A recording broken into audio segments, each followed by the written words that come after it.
Okay, let's start with our COMP3114. So we will go for some introduction, and then we'll try to start the lab today. And this is also Azure based, so that's why it's gonna also be pretty much the same way, but after initial labs normally are same. Obviously you need to have a domain controller or authentication system. Now we in Azure, in cloud, we could have had our Azure Active Directory as our authentication, so that Active Directory is always by default installed in Azure, but yeah, it's just the unique environment here in George Brown that we don't have access to Azure Active Directory. So because of this, we have to create a separate virtual machine for domain controller. Okay, so before that, obviously here also we're going to be creating a virtual machine. We're going to go from basic, step by step, all environment. So this COMP3114. Now, what I was planning, according or in previous years as well, we were going for Sql 2012, 2014 there. So here in Azure, we're gonna go for Sql Server 2016. So not a very big difference between 2014 and 2016. Some advanced features are there. Some features that have been deprecated or not continued are there. So let's start talking about that. But then the topics that we're going to cover in this course will also help you pass the certification for Microsoft Exam 17Sept2020, which is administering Microsoft SQL Server. So either 2012, 2014, or 2016, so whichever, you get to understand then the administration of databases. So this is about administration and not development. So it's not going to be in-depth querying and somewhat programming factors there. So it's going to be more administration of SQL Server. So creating and using different roles and features of SQL Server, security and backup and high availability and failover clustering. So that's also critical when you're on the system administration side of the skills. So let's go ahead and so this is MCSA SQL 2016. It's going to target the exam topics or the skills that are available for SQL Server 2016 database administration. So it's MCSA for that. But when you say MCSA, Microsoft Certified Systems Administrator, so it is not then one exam. It is actually two certifications. So we're going to try to cover the topics of two certifications there.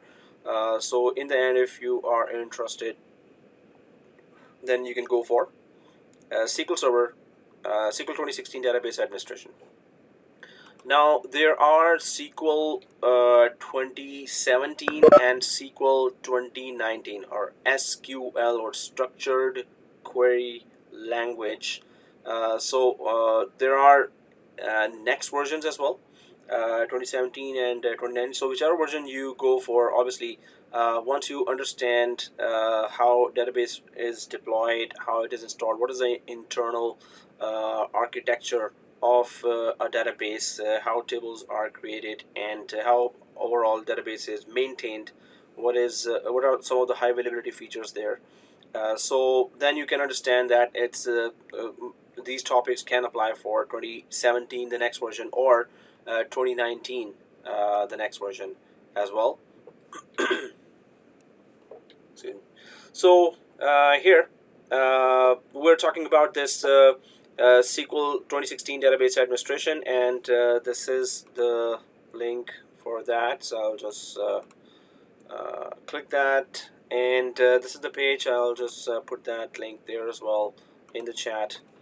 And also, so if every student is the same, I'll check that and compare that if all students are the same for mail administration also in SQL. If anyone not in mail administration but is in SQL, let me know about that. But otherwise, we can just use the same WhatsApp group for that purpose for the two courses for quick communication. This is or I last time I created separate WhatsApp groups for that, but we can use the same if it's just the same set of students, number of students there for both courses. So or in next courses normally there will be another section, so I'll create that separate. Okay, so I'm just putting for SQL the links for SQL also in the WhatsApp group. I'll rename that from GBFall2020 mail class to mail dash SQL class. So it would be the same WhatsApp group where I'll communicate for the two courses. Now here, when we were talking about the SQL Server, SQL 2016 database administration, there are two exams inside. So we're going to cover the topics of or majority of the topics of the both exams, and anyone if you wants to go for the full administration certification, so you can give the two exams there. So we're going to talk about these two exams as well, and mainly what are the topics and how then we initiate or go with the lab. And there are multiple ways to deploy SQL Server in Azure environment. Okay, first, yes, we already had those introductions there, so we can just go ahead with this, and your introduction we on. Yeah, we already did that. So I'll just go ahead, and the slide will be then made available there. So yeah, I'll be recording all sessions, and hopefully you were able to watch the video of the other course, and those who missed it, you were able to follow and upload all the 10 screenshots there as well. Any issues there, just let me know on WhatsApp, and I'll try to resolve it as soon as possible. And yeah, about the OneNote stuff, some of the students may not have accessed that, or still OneNote is giving some issues. So I'll just copy all the data from OneNote, and we'll just simply upload it in that Blackboard as well. So OneNote main purpose here is just if you want right now in real time, you want whatever I put there is available in front of you as well. Suppose you're falling behind and you want to actually see from OneNote. So that's the only purpose of that. Otherwise, I don't want to also keep data here only. So I'll just go for whatever pictures, screenshots, everything I put here.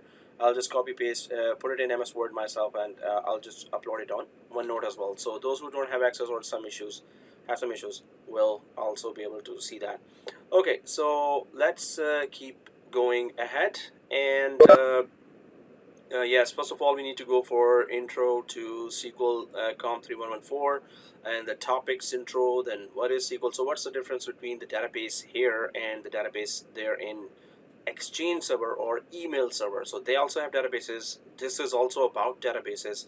So what's the difference? We're going to talk about that too. So if we carry on with our yes, it's the class is from 6 to 10 and on Thursdays. Yeah, we know that. If we keep going ahead, so I had that discussion of what certifications should be good. So we had that already in our Exchange server class. So I'll just fly by that the must-have certifications are at least one of the MCSA Windows. So you need to know the operating system. Second is Exchange server or Office 65. Better go for that, Exchange Online. And then third one must have is this VMware.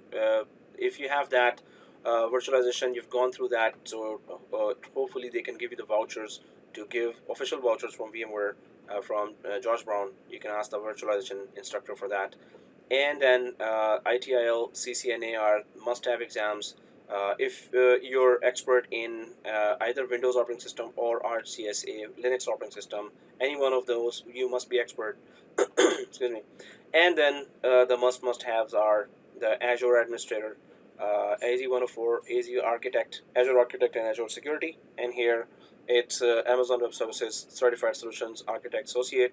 These are must-have exams. There is Google Cloud as well, and one of the security exams. So a combination of these skills you need really to uh, go in the market and get some better paying jobs sooner, right? Okay, so if we go ahead, then yes, always group together and work. Yeah, and all that. So we were talking about the two certifications that we will be covering, the topics of which, the skills of which we're going to be covering in this course. And well, we're going to go through those topics. We're going to try to understand what is database, what is SQL, and how does it work, what is the basic architecture in the background. If we go for, if you're a book reader, well, it's good to be a book reader. So in that case, this introducing Microsoft SQL Server 2016. Now, there is that recommendation for SQL 2014, 2012 as well. And previous year we covered that. So anyone who's still interested in having some data of SQL Server 2012, 2014, suppose you're working already in a company, or you may get a job that has SQL 2012, 2014. So previous years we did that. So you can ask me, and I'll give you access to those SQL 2012, 2014 labs and material as well. But this is the book for the SQL Server 2016, and this is from Microsoft Press, and you can just try to get that if you're interested in going for books and read it in depth. So database, what's that? And there's a YouTube video there that normally just basically explains what is database. I'll just put it here in WebEx chat, and also I'm just putting SQL at the start first when I'm sharing the links on WhatsApp, so there would be no confusion that, hey, are these links for Exchange Server or SQL? And if you ask that, then I'll just separately create another WhatsApp group for SQL if you want. Okay, so a database is a collection of information that is organized so that it can be easily accessed, managed, and updated. So first of all, where do you collect all the information? So company has a lot of information, a lot of secrets, and suppose secrets about clients, and also about the processes, the how many employees we have, and what is the salary structure for that, and what are the benefits for that, and how many products you're selling, and what is coming in the market. So a huge amount of data is being created pretty much every day by medium to large size companies, and they need to save that data somewhere. So for that purpose, every company has a database. So it's not like companies may have databases there. So every company has to have a database because they need to save all their applications, data there in the backend in the database. So if I go back to go to the diagram here, so suppose there is a Toronto branch here, and you have in Tor branch, suppose you have maybe it's an insurance company, and insurance company has a lot of or maybe it's an enterprise grade insurance company application. So enterprise grade, so insurance company application. So suppose a third-party developer, you purchase a expensive license from third-party developers there to create an enterprise-grade application for your insurance company. Now you deployed that application, so you're expecting hundreds or thousands of employees plus clients to connect to your insurance company application. So inside, employees would be connecting to this company, so that would be employees. And then there are you have given that software outside as well. It's an app that people can download, and it's a from over the internet, they can just access, as you may have been doing that now, that whatever insurance company you're related to, they have their web portal, they have their app that you can download. So this means that whatever your documents are, whatever claims you have, so you can connect from over the internet. So over the internet, from browser and from cell phone app.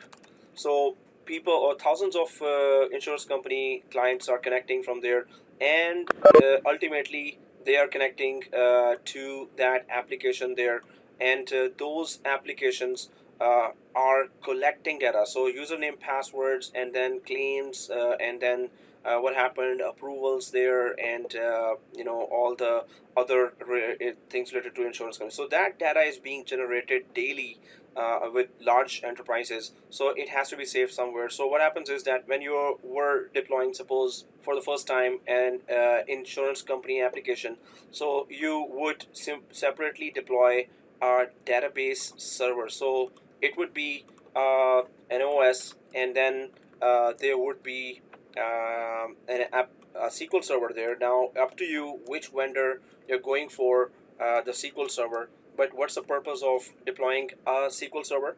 So you could deploy or create databases whose job is to collect data.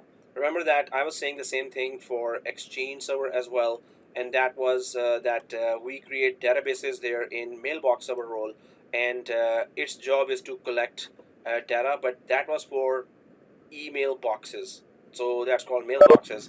But here you're actually creating databases after databases, and then all the data. Suppose there is data for clients, and this is the name of the client, how many premiums, when the client started with the company, and how much data about that client is there. So you would wait a second. So you would save all that data in databases.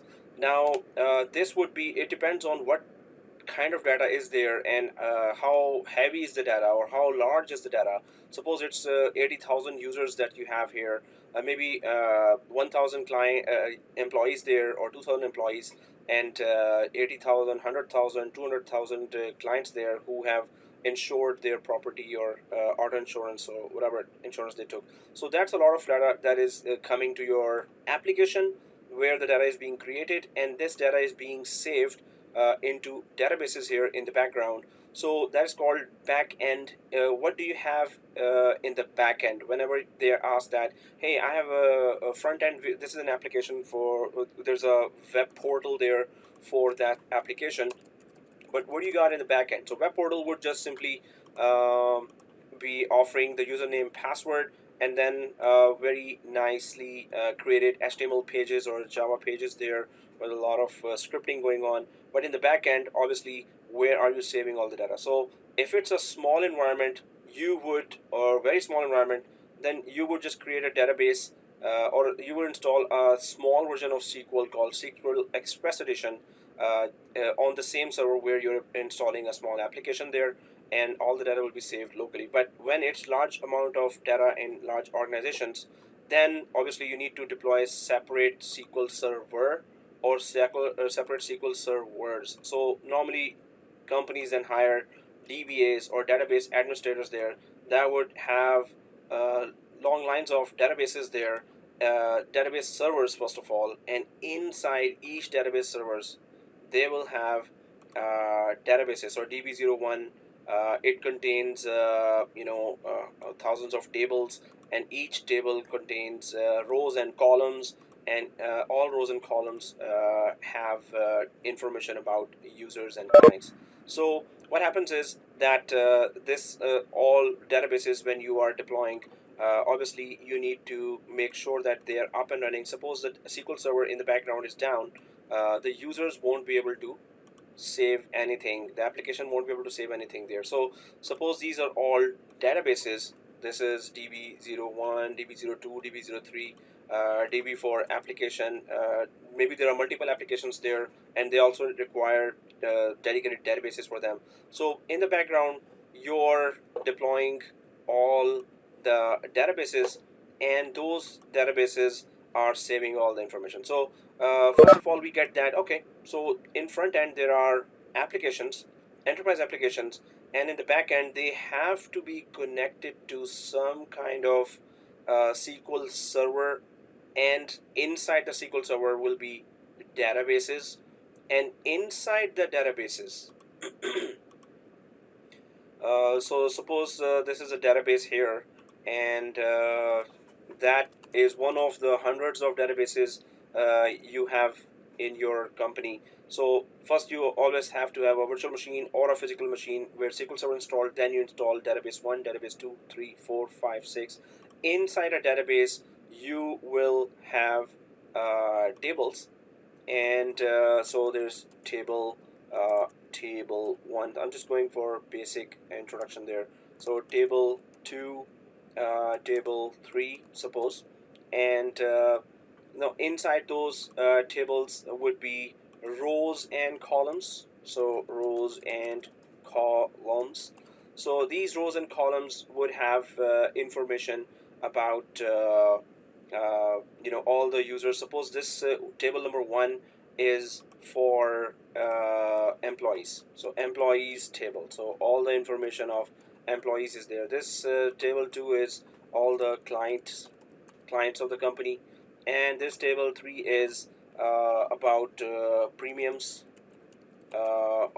and then table 4 would be premiums and claims. So claims would be table 4, or maybe some other information. So there would be hundreds or thousands of tables containing specific data about whatever you want to save data, right? So these databases in the back end are saving all the data in a structured and organized manner in tables, in rows and columns, and these tables are connected to each other. So when you're running a query, when you're running a search, hey, I want employee J, I want employee J's information, and that information is not only that I need username and all the, when he joined the company, and what are his salary structure and benefits. Not only that I want that, but I also want to know that what premiums and claims he have handled till now. So that's information in another table. So this means that when you run a query about J, that query or search is going to search about not only about user J from one table, the information will retrieve, but these tables are interconnected. So the user or the search query will be able to go to the other table and retrieve the required information from the second table, and then maybe the fourth table, maybe the 76th table, maybe the 1023rd table there. It will simply collect information from all the interconnected tables inside a database. It could be hundreds or thousands of tables there across multiple databases there. So our database, first you install a SQL server, then you create databases inside the database. You create table 1, table 2, table 3 up to table 1000, table 10,000, and inside each table is rows and columns where you have information about specific title, information about employees or clients or whatever information you want to take. So normally this kind of setup in that is then taken care of by DBAs or database administrators. These databases must be highly available. Obviously, that goes without saying. So this means that if you created DB01 here, its copy must be created in another. So this is DB02 actually. So its copy should be created. So DB01 is there inside this SQL server. So this is the SQL, we can say virtual machine, right? Inside the virtual machine, database 1 is there, database 2 is there, database 3 is there. So obviously you need that database to be highly available. If this machine goes down. This virtual machine containing 3 databases goes down, crashes for some reason. So the copy of these, exact copy of these databases should be there on the other SQL virtual machine or physical machine. So all, if the applications was saving its data in the DB01 in this virtual machine, and the virtual machine went down, so the connection of the application will be automatically redirected to its copy database that is running in SQL VM02, right? So you need to make those databases highly available. You need to make sure that the replication between the active copy and the passive or standby copy is going on till the last second when the crash happened, till before the last second, right, when the crash happened. So so first of all, we understand then that there are front-end web applications. They need SQL servers in the background. SQL servers or virtual machines contain databases, and those web applications simply start putting all the data inside those databases. Inside the databases, you have tables after tables after tables. They have rows and columns, and those tables have specific data, but they are interconnected tables there. And relational database, when we talk about these are also called relational database. Why are they called relational database? Because there is a relation between table 1 to table 2. Table 3 is related to table 4, table 5, table 6, up to table 1000, table 10,000. So when you run a query, it just goes through one table, or then 15th table, or then 26th table, and retrieve the information scattered in an organized way across different tables, right? So it just retrieves that information and gives you, when you're making changes, it goes to different tables. J's changes in employee table needs to be done. Suppose, oh, salary structure has changed now, so salary structure rows and columns are there, but also which clients he was dealing with, that has also changed. Which premiums and claims he will be now resolving, so this has also changed. So if there was a change, you will make a query there, you will write some code there, and that will hit table 1 and makes the changes, hit table 2, make changes, 4J, hit table 3 and make changes there. So the thing is, you make modifications, you write new data, or everything is going on through a SQL Server virtual machine or physical server to our database and to the proper tables inside the databases. Changes, writing, retrieval of data, everything is going on this way. So that's just a brief look into what's going on, and the comparison with of SQL databases with Exchange Server databases.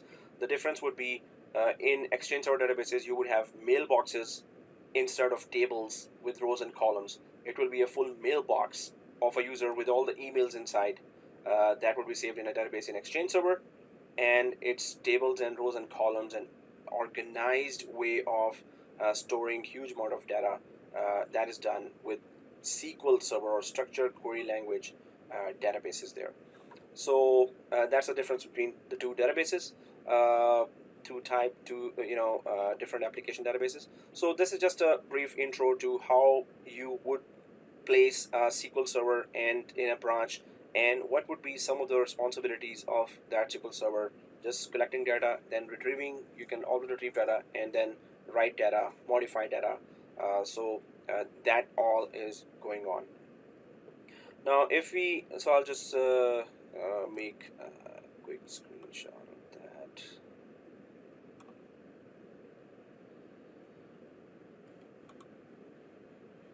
So that is intro, and so I'll put this also on the Blackboard. I'll copy paste. It's just easy to create newer data and copy here, and those who have access can see that easy as well. Okay, so as we were talking about that, so a database is a collection of information that is organized so that it can be easily accessed, managed, and updated. Data is organized into rows, columns, and tables. So and it is indexed to make it easier to find relevant information. So when it says indexed here, so you may know the term already. So indexing service is available for categorizing and searching, for sorting out anything. So all the data is indexed, and this means that all the data is categorized and easier to search when indexing is there. Indexing just knows that which data is in which table, which rows and columns, or at least it refers you to the correct area, correct table, correct database, correct virtual machine there. So indexing service or the search service there is available. Obviously, when you run queries, it's the indexing service through which you are able to search properly all the data in thousands of tables. Just specific row, specific column, 2 or 3 rows and columns you need to retrieve from hundreds of tables which are scattered in different databases in different SQL servers. So that can all be done with the help of indexing service there. So that's what it says here, that data is organized into rows, columns, and tables, and it is indexed to make it easier to find relevant information. That's what database is, and some inner workings of that briefly that we've talked about. RDBMS, when you talk about that, so it's Relational Database Management System. So as we talked about before, relational database, why it is called, because all the tables are related or connected to each other, and that you can retrieve information, huge information that is organized into connected or related tables, and you can retrieve all the information from there in a very organized manner and make changes there. So there are error correction mechanisms there. So we're going to talk about all that, discuss. RDBMS is the basis for SQL and for all modern database systems such as Microsoft SQL Server, IBM DB2, Database 2, Oracle. So main rivals would be the Microsoft SQL Server and Oracle. These are the main rivals. MySQL, a free version, open source, you can see, you can say. And then there is Microsoft Access, the small version of database. So the data in RDBMS is stored in database objects called tables. We talked about that. A table is a collection of related data entries, and it consists of columns and rows. So this is also called RDBMS and Relational Database Management System. We talked about that in the diagram as well. So now about the course topics there. So I tried to just cover more topics there that are gonna come in our exams, as well as in those Microsoft certifications. It would be useful, at least if you have any interest in SQL Server. It's always good to have that at least one SQL administration certification. If you're on the programming side, then go for developer certification there.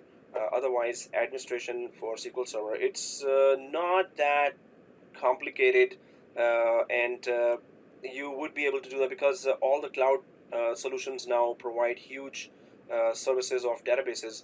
So if you are going to be, it's not if, you will have to learn cloud anyway.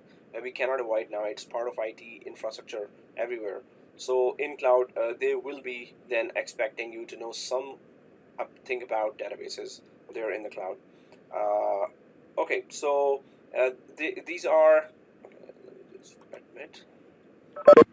Okay, so we were talking about the database, the basic in architecture, very basic architecture. We're going to go in detail as well about that. Well, I'm just going to go through the topics as well, or I'll visit it back as well. But mainly the topics would be, or just major topics as we can say: planning and installing SQL Server, structured query language, or SQL Server. So you go for querying a structured or organized data, and all the querying can be done in a programmatic way, or just like you go for creating some codes there or scripts there. So this way you can just query or search, make modifications in structured data there. So SQL, planning and installing SQL Server 2016, configuring and managing SQL Server instances. So when we say instances here, So it normally means that if you have one machine here, virtual machine, now most probably it's a virtual machine instead of a physical server. So inside a virtual machine, you have an operating system already installed there, and then you have installed the application called SQL. We will be installing that, and then we're going to check it out, how it works, how it look from inside.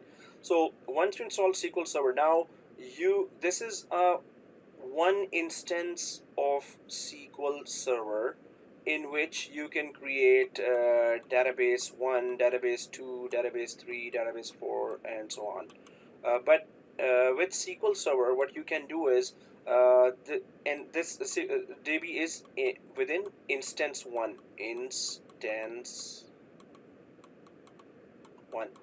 So within instance 1, inside a virtual machine, you can deploy your database 1, database 2 there, but you can also deploy a second instance. Suppose you want to deploy another instance having their own set of databases and their own set of security isolation, right? So instance 2 of SQL Server can be deployed in a same virtual machine like instance 1. Basically, we would get an example of what is instance really. So you would go for two virtual machines there, and first instance of SQL you install in one virtual machine, and second instance of SQL you will install in another virtual machine. But with SQL Server, and I would say that that's only with SQL Server that you would say, maybe some other application also do that. Suppose there is MS Office you installed, right? And can you install another version of MS Office without removing the first one? I think we can. So this is called an other instance of SQL you have installed, or MS Office you have installed, right? Normally what happens is, suppose you install Exchange Server here in the virtual machine on an operating system. So when you install, suppose it's Exchange Server 2013. So if you install Exchange Server 2016, it will say first remove Exchange Server 2013 and then it will install there. Or suppose Exchange 2013 is installed and you want to install another instance of Exchange 2013. You just want to install Exchange 2013 just another time or second time on the same virtual machine on the same operating system.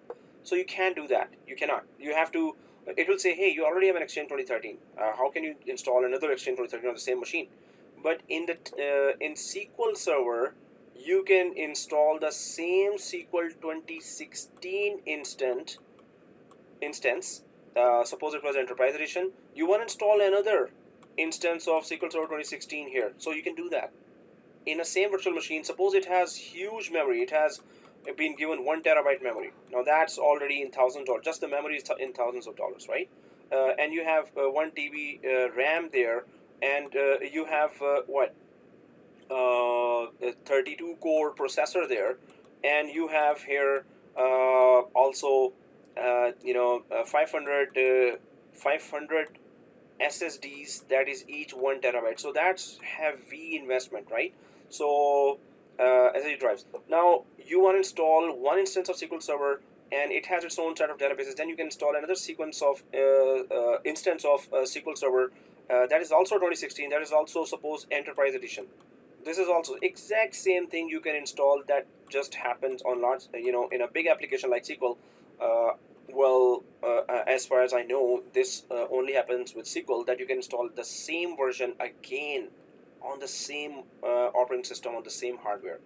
But the good thing would be, if you install our database here, so there will be a security isolation that you can create here, that hey, databases of instance 1 cannot be communicating with the databases of instance 2 on the same operating system on the same virtual machine here, right? So it would have its own DB3, DB4 here, and you can create all kinds of restrictions here. But obviously, if you want to make it redundant, so this would not be the way to go. Obviously, you need to create another virtual machine, SQL Server, install in another virtual machine, and then make high availability options and redundancy options there. But when you talk about SQL Server instances, so this happens most probably in just SQL Server or maybe some other enterprise application you could install exactly the same version on the same operating system as well, but I haven't heard that for Microsoft at least. The SQL Server does that. In SQL Server we can do that, right? So I'll just copy this quickly and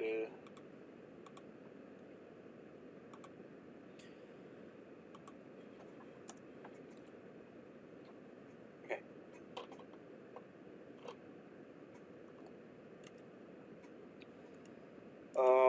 Okay, so we talked about this. So configuring and managing SQL Server instances, configuring SQL Server 2016 components. So that's a lot of components that we're going to be talking about for SQL Server, as it is enterprise grade application.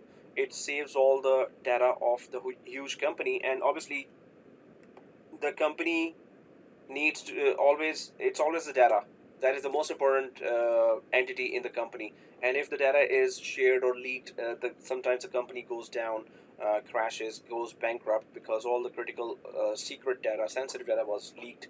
So it's all about data. So what are the components of SQL Server that secures companies sensitive secret data there, and what are the security measures there, what are the backup solutions there, mechanisms there. So we're going to talk about all that. So there's migrating, importing, and exporting data. So how do you import data from some application, or how do you export from SQL Server to some application? So all that we're going to talk about. SQL Server logins, roles, and users. So how many users you can create in a SQL Server? Normally, when you create, it's not like Active Directory where you create end users there. You would create users inside SQL Server, uh, which are developers or administrators of SQL Server. We don't create end users in SQL servers. We always create users which are administrators, and which have to handle SQL Server properly.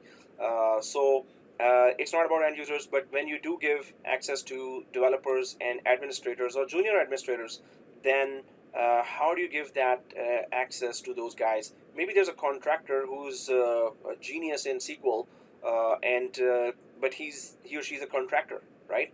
And he or she's coming from outside temporarily just to fix your issues for SQL Server. So in that case, how much access you want to give to that outsider, and how do you give that? So we're gonna do those labs as well.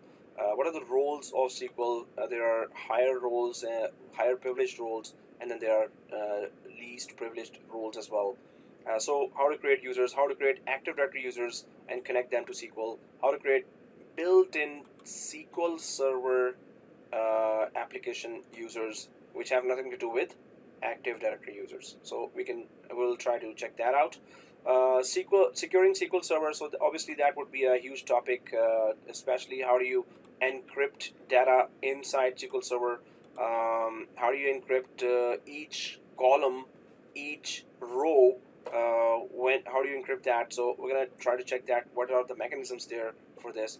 Clustering and always on. That's where that's going to be asked in the interview as well. Can you do clustering for SQL Server? Especially, can you do always on?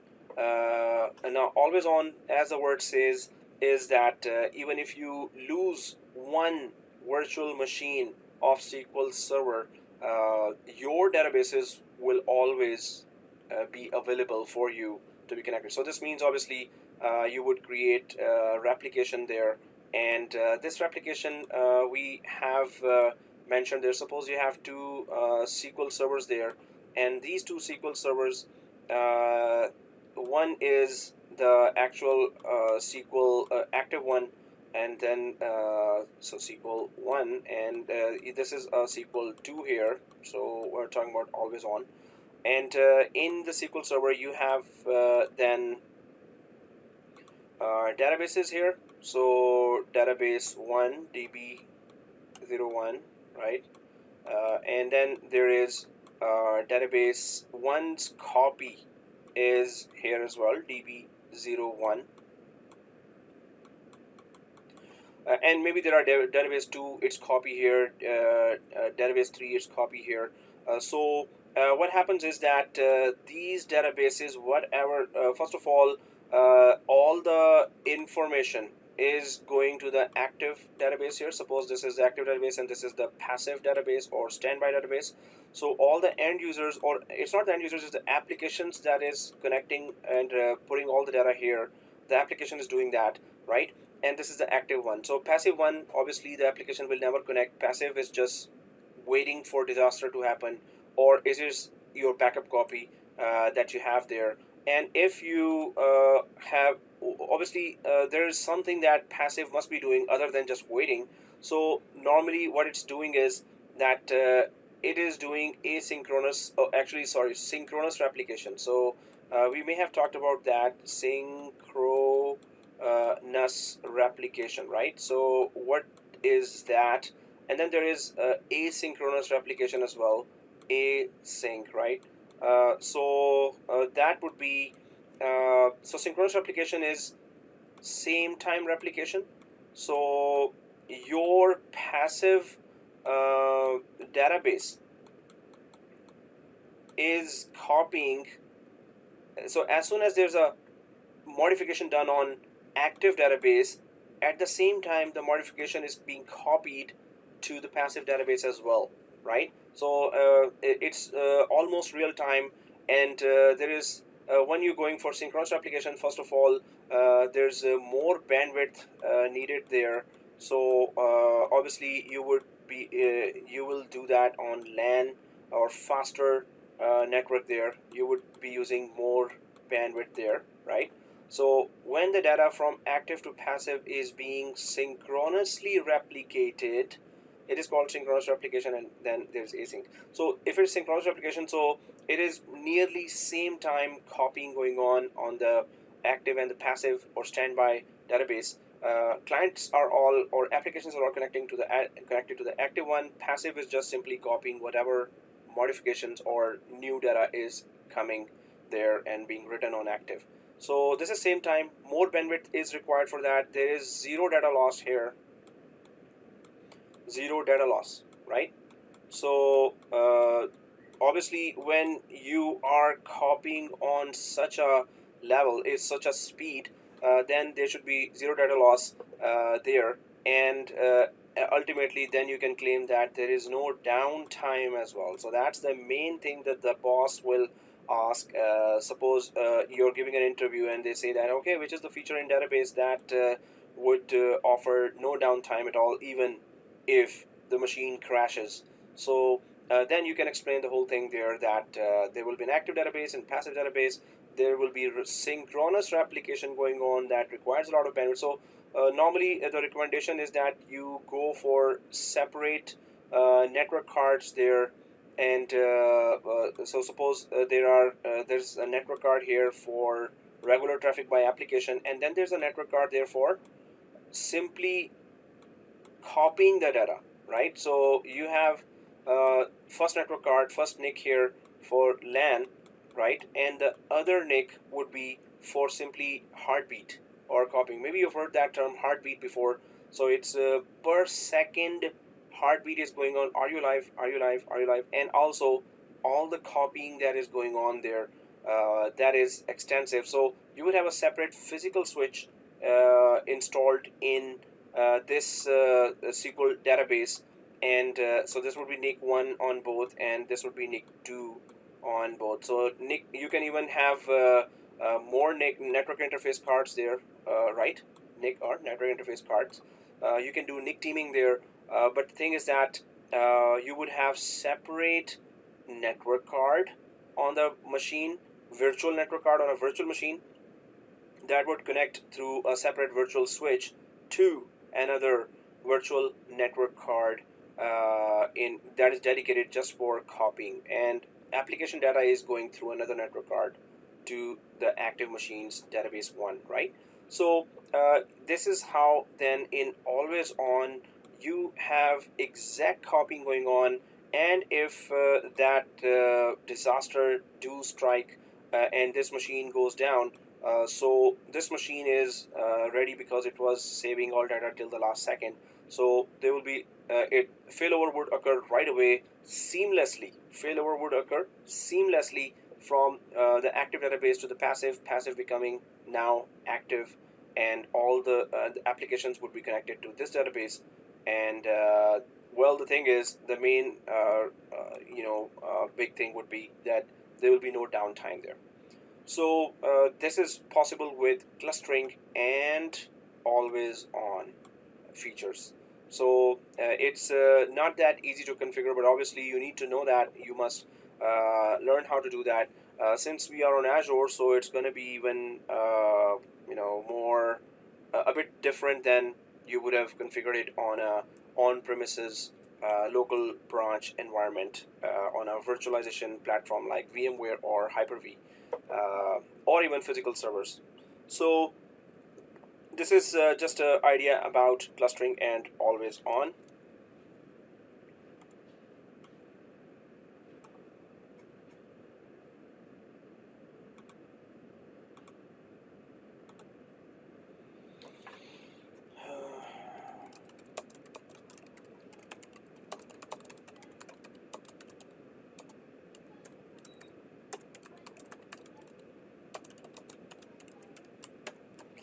Okay.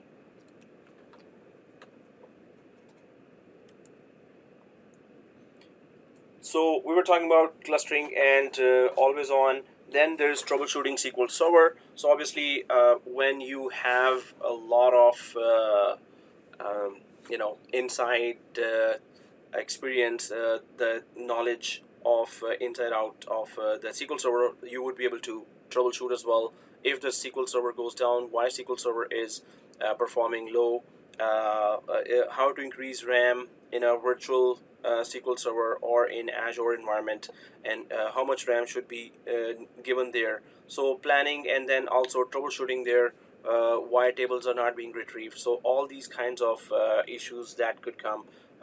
So obviously you need to know first inside out of SQL Server, how does it really work, then you can actually troubleshoot SQL Server, but we're going to discuss those topics as well.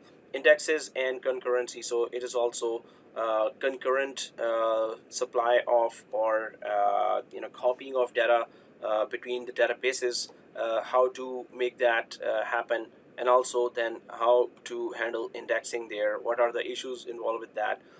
Indexing service has to be running all time, and it's whatever changes you're making in the database is saved in the indexing service. So you would then, if there are any issues with that, so you won't your search and sorting queries will be affected by that. So that's one of the basic tasks of databases, to let you do search and find that data that is saved in SQL Server. So obviously indexes, how they're created and how to troubleshoot them, we're going to talk about that.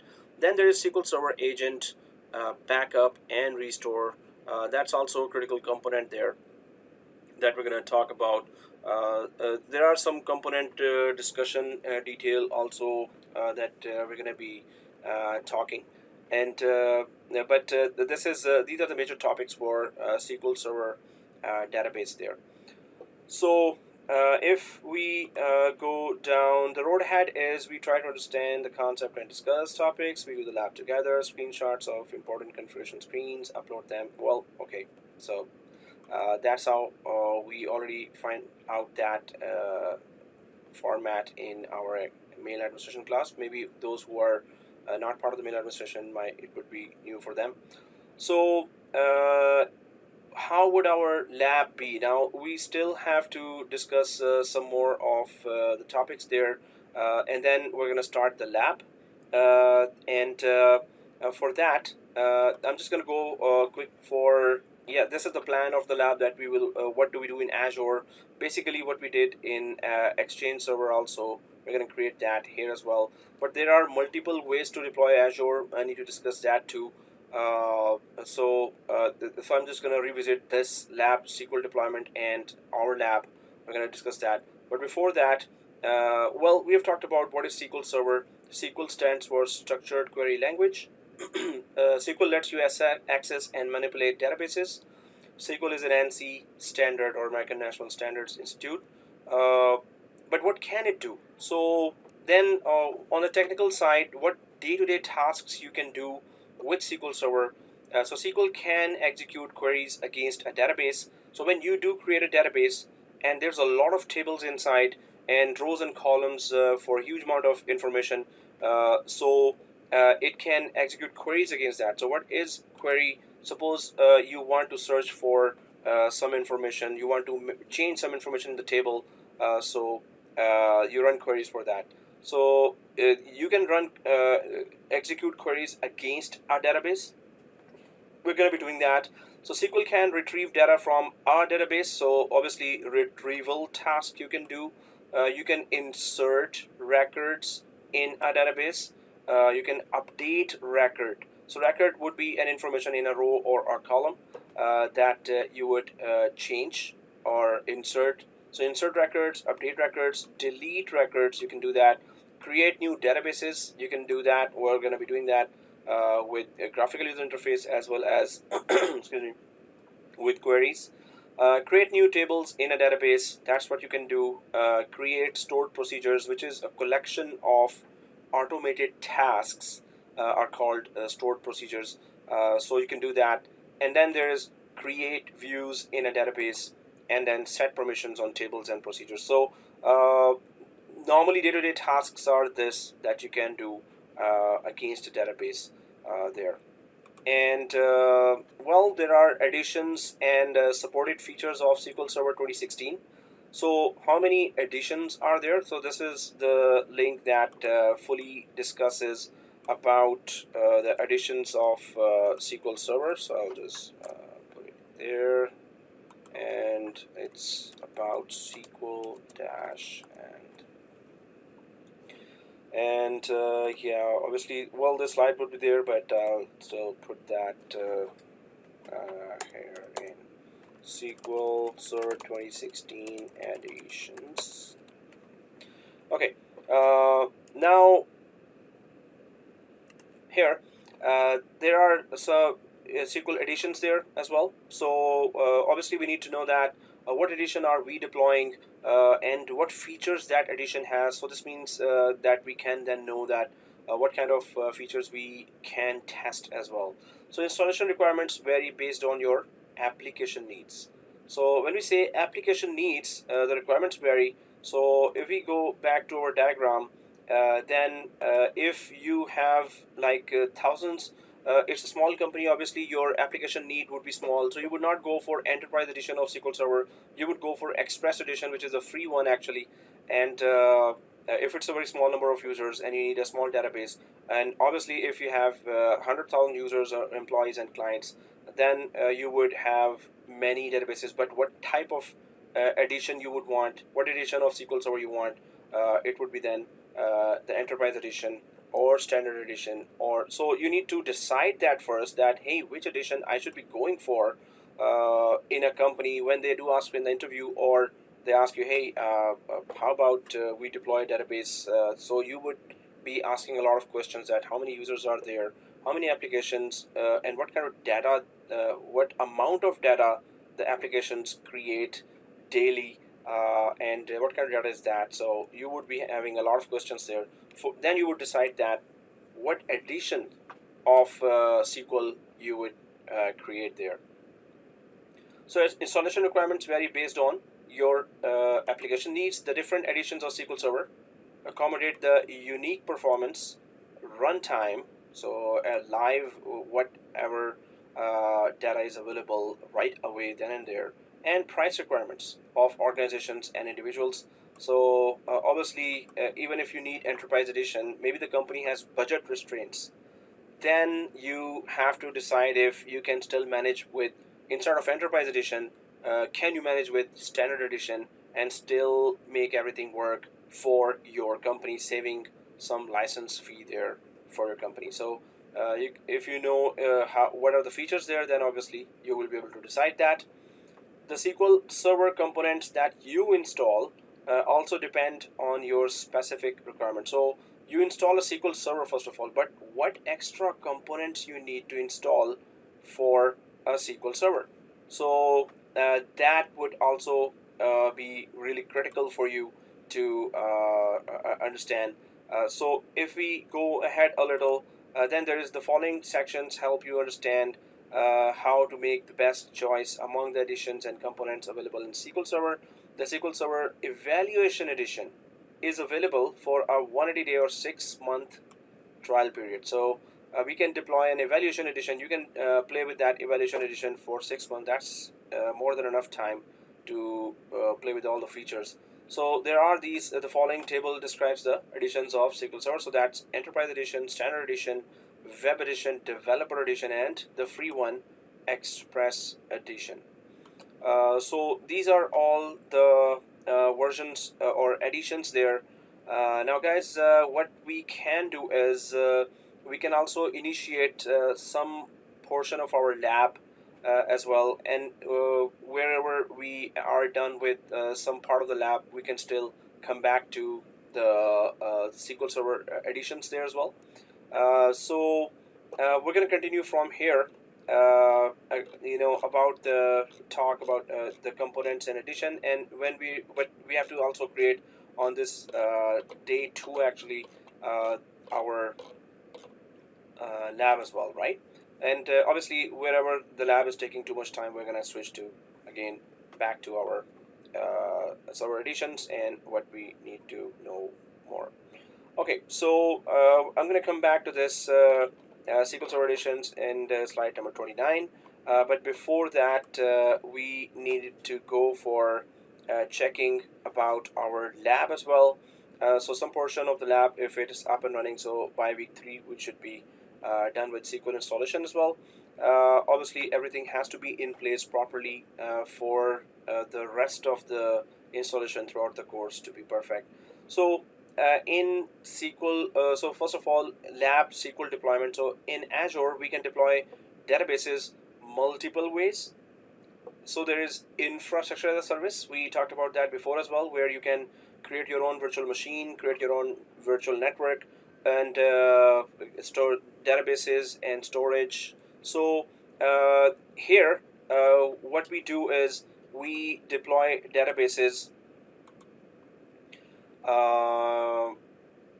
Okay, we deploy databases here on virtual machines. So we create our own virtual machines. Obviously, we need to create our resource group. We need to create our the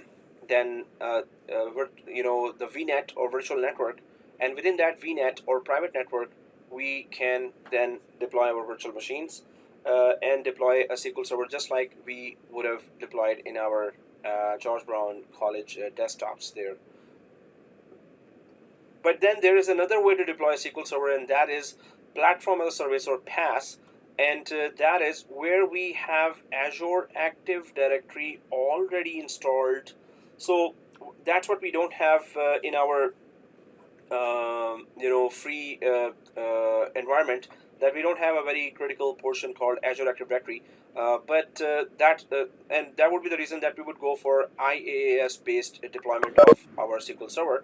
And if the Azure Active Directory was there, now I could show that in later classes, maybe at the end of the course also, that I have a paid account there as well, where my credit card is connected to SQL to the Azure, and so there I can just show you that, hey, when we create a SQL Server, how to connect to an already installed Azure Active Directory. So this is like software as a service.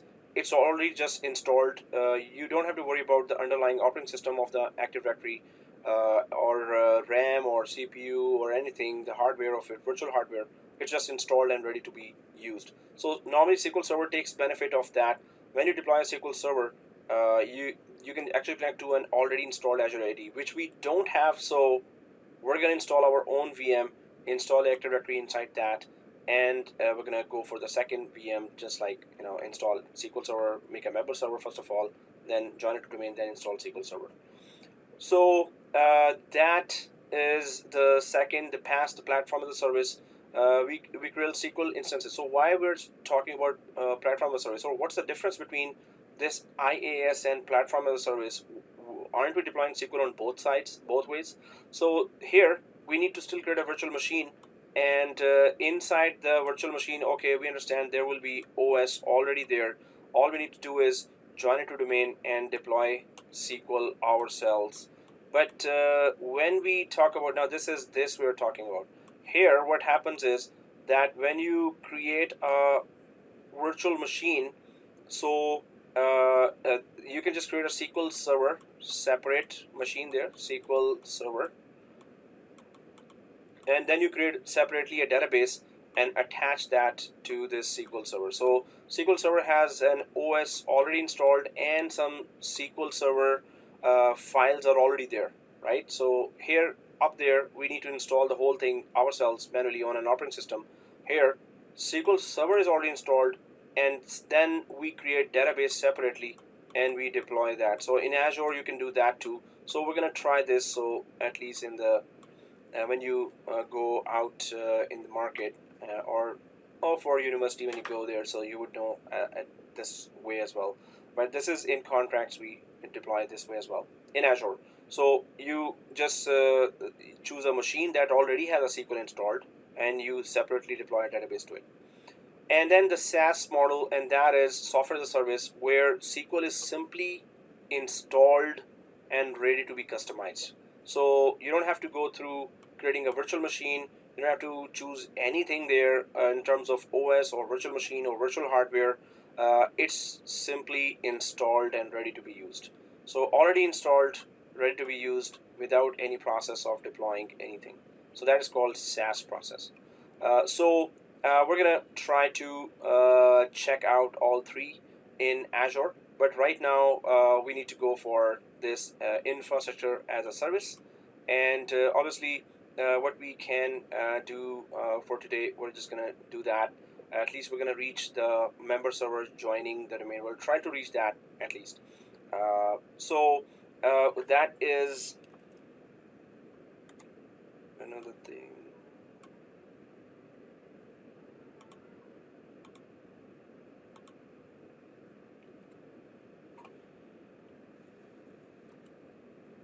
So that's a lab we're doing. So it still got copied.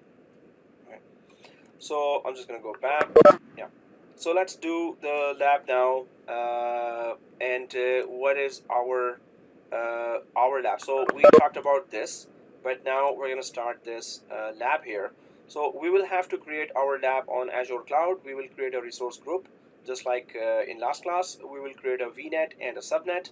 We will create first VM as domain controller and DNS. We will create 390 users with PowerShell, and then we will create our second VM for SQL Server 2016 installation. Obviously, we will join this VM02 to VM01 and VM01 and domain controller, and then we will later install SQL Server 2016 to it. Now, if there will be an issues there, in Azure, we never know when they change some features there. They sometimes it happens. So right now, whatever features you're going to learn in 6 months, 3 months, 6 months, you might see a lot of new features there because it's their site. They can change anytime they want. So if there are some surprise features there, we have the other way of deployment of SQL Server as well. This is not the only way to deploy on Azure. So anyway, let's start doing this now. So we have 10 screenshots to go for, and let's go to our Azure cloud now and create our resource group. We just need to name it separate. It's the same Azure that we were working on. So definitely our resource group for SQL Server has to be separate.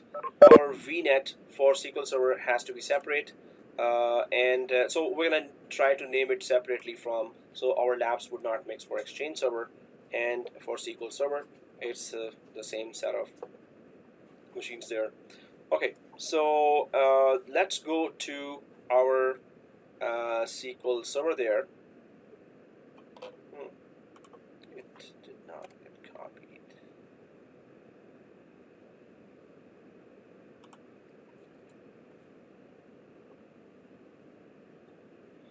Okay, so I'll just go to Azure here. So I'm logged into Azure already. Hopefully you are as well. And what we can be familiar with right now is that we already have a lab, or majority of us already have an Exchange lab created there, and we need to just make sure that we do not disturb that lab, and we create this lab as separately as possible. So if we go to our portal menu here, so give me 1 minute. Okay, minutes,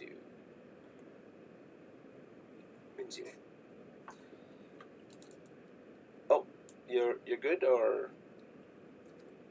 okay, thanks. So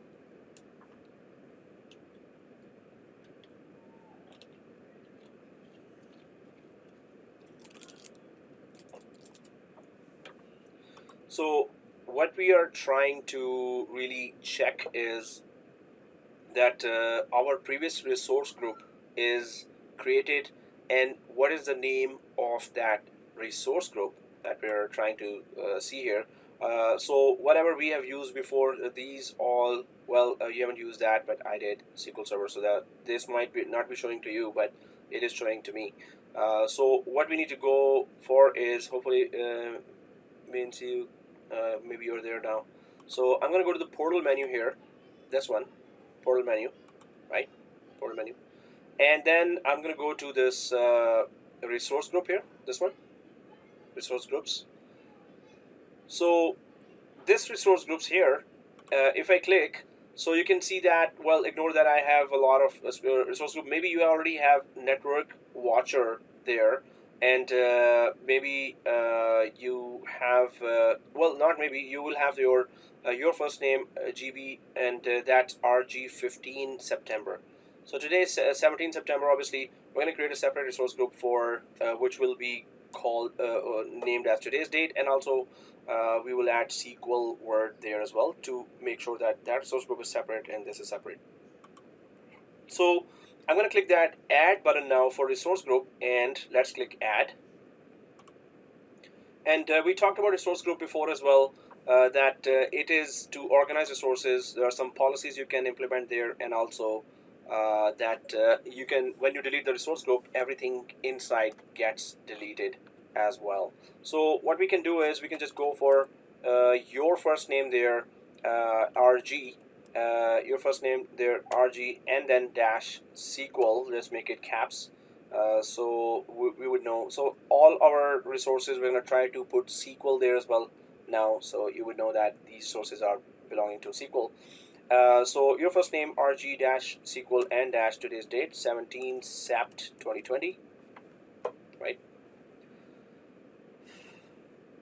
So this is all SQL, and once you have created that, well, there is that next tabs here. So make sure it is East US, make sure it is East US. All the advanced features are there in East US.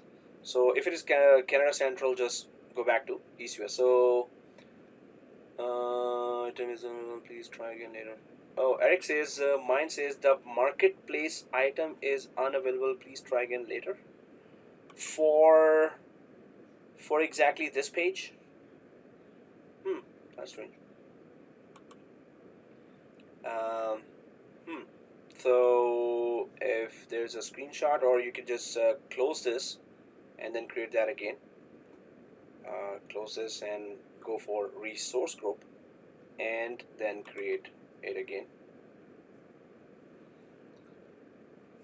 Is everyone seeing a error there? The marketplace items is unavailable, or everyone else is okay with that, or no errors? Oh, okay. So Amir says fine. Amir says I'm good.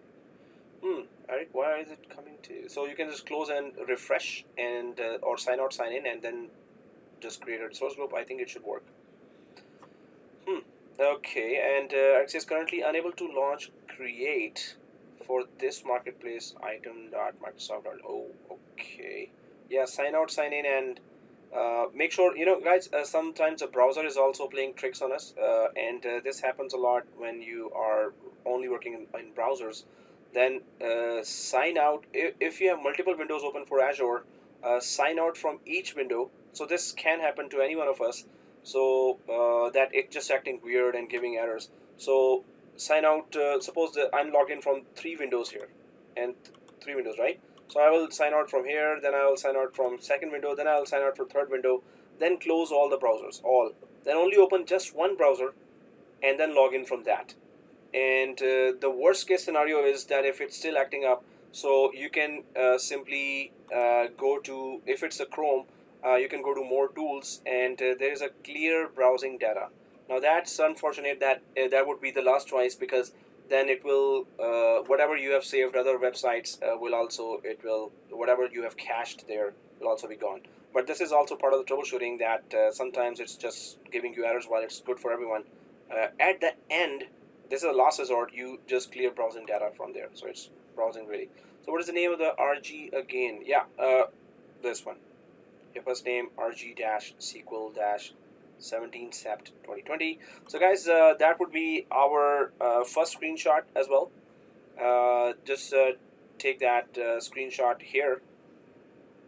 So I'll just take a screenshot as a sample, and obviously this would be the name. So we'll just take a screenshot here, and I'll just title that screenshot. Oh, yeah. So this would be our screenshot one. I'll just put it on WhatsApp as well.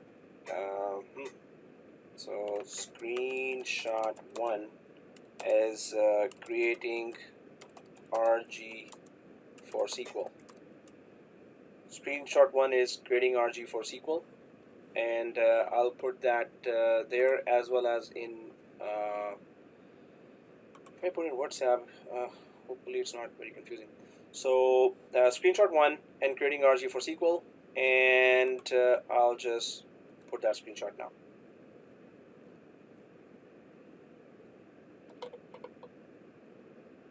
So that's our screenshot one. Okay, so then we just simply go ahead. This is a resource group that we're creating, and so I'll just go back here, and in fact I'll just close the other ones. So that's the only one I have, and I'll click next here. Tags, tags in the name, you can just put a name there, and RG for SQL Lab. You can just keep it simple. RG for SQL Lab, name, value. So name is name and value is RG for SQL Lab. Once you have put this name, RG for SQL Lab, then just review plus create, and then create. So I'm going to go for review plus create here, validation passed, and make sure it's East US, right? So this is how it looks like now, and go ahead and okay, previous, there's a go back request there. So yeah, are you on this page or previous sir page? Okay, this page. Yeah, RG for SQL Lab, and don't forget to put the name here, and there's a RG for SQL Lab, this one, and then click review plus create, right? And then that's it, go ahead and create. So I'm going to click create now. Okay, so once it is created, so we need to stick inside, we need to attach SQL resources from now on. Okay, Minsiuk is saying, sorry sir, I'm using VM on my Mac and still have same problem with Eric's one. Oh, can I upload later? Okay, so what is the problem coming? Please take a screenshot, Minsiuk, of that, whatever error is coming or problem is coming. Please take a screenshot and do an explanation and email me. And then yes, once you have that reason in my email, then yes, sure, why not.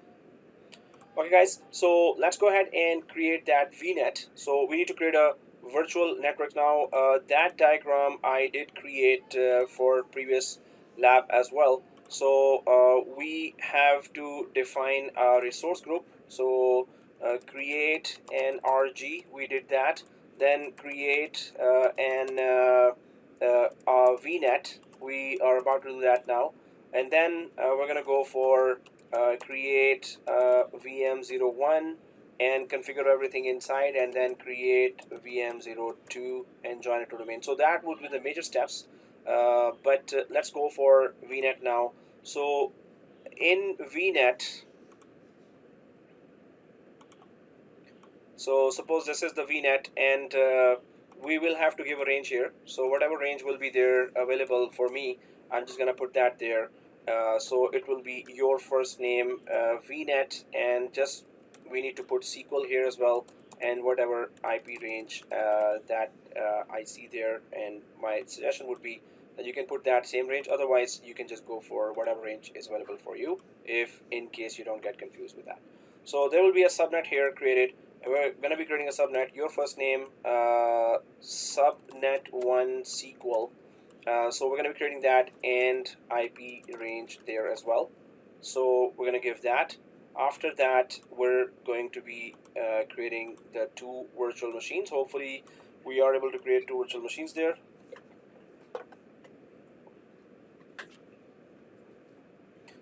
Okay, so the virtual machine, then we're gonna create one by one here. So your first name, VM01 SQL. Hopefully it doesn't become a very long name.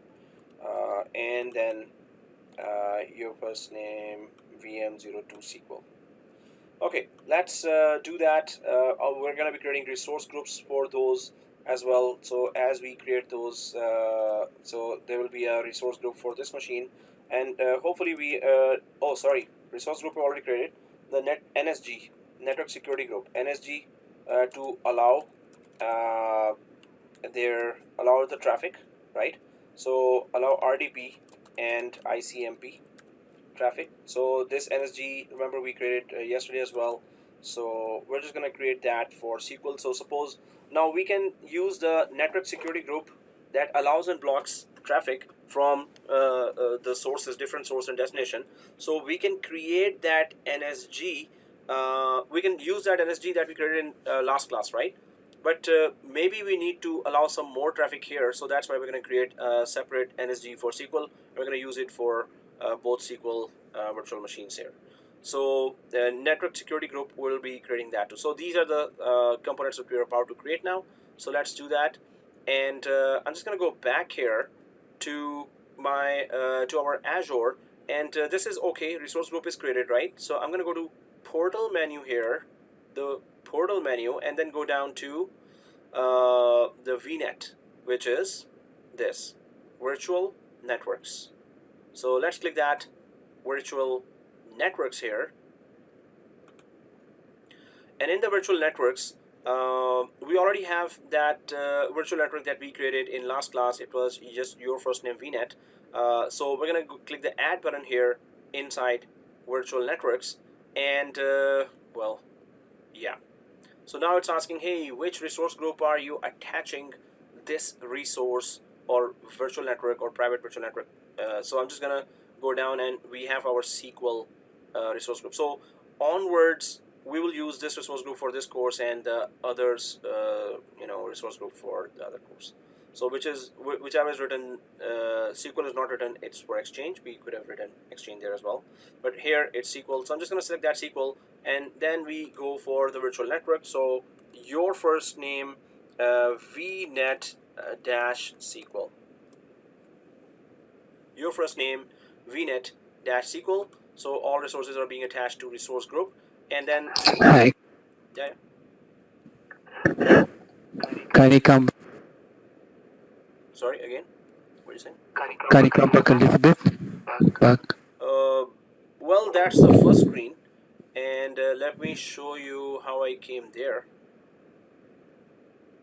So I went to. I was on this. We don't need to take a screenshot for this one. Nope, not yet. So was that the question? Take a screenshot or not?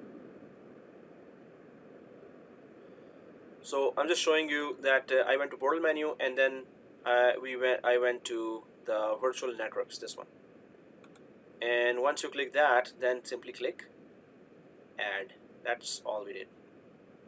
Hopefully you were able to do that, or if you want me to repeat that, let me know. Okay, so Okay, I'll close that. So hopefully you're on this page now, VNet, and you have to just choose your resource group, which has mentioned the word SQL. And second thing is just give a name like this. Your first name VNet SQL. Okay, we already have a date here, so we don't need to put a date here. Okay, guys. So let's go for next IP addresses. Now you're gonna see some different IP range for myself, which is different from yours. I see here 10400 /16. So again, the idea is that if you see suppose 10100, if in case you're not gonna be confused later, keep it 10100 if you want. Otherwise, you can just put this. If you see 1 there, just change it to 4. If suppose I say, oh, I have IP of 10404, and you say, no, my IP is 10104, so don't be confused about that. You chose to have other range, I am putting this range, or you can just put exactly what I have for consistency reason, right? So once you do change that, so you will not see a subnet there. So that's coming from the last class experience. If those who have changed that, maybe you're not seeing that subnet here, so go ahead and click add subnet. If you're seeing a subnet, it's okay, just click directly that subnet, or if you're not seeing it, then click add subnet. In my case, I'm gonna just rename it, and in your case, you're gonna actually create that. So I'm gonna for those yep. Sorry, do I get in this resource group my name? Or do I need to create new one? No, are you creating a virtual network here? Yeah. Okay. In the resource group. Resource group has to be what you created today by the name of SQL. You have to drop down here and select the resource group like this. Oh, I couldn't find, that's why. Oh, so this means that you did not create previously this resource group with me, did you? I did, yes. Oh, well, then But it it could doesn't be come. the other region. Maybe you create a resource group in some other region, maybe Canada East or Canada Center. And if No, East US. East US I create a resource created group. East US. Okay. Yeah. Well, if you don't see in the drop down list, then yes, you can create one. Network Watcher RG. This is not mine. Yeah, so that I created with my name. yeah, that already. that gets created for everyone, Network Watcher, but we're not gonna use that.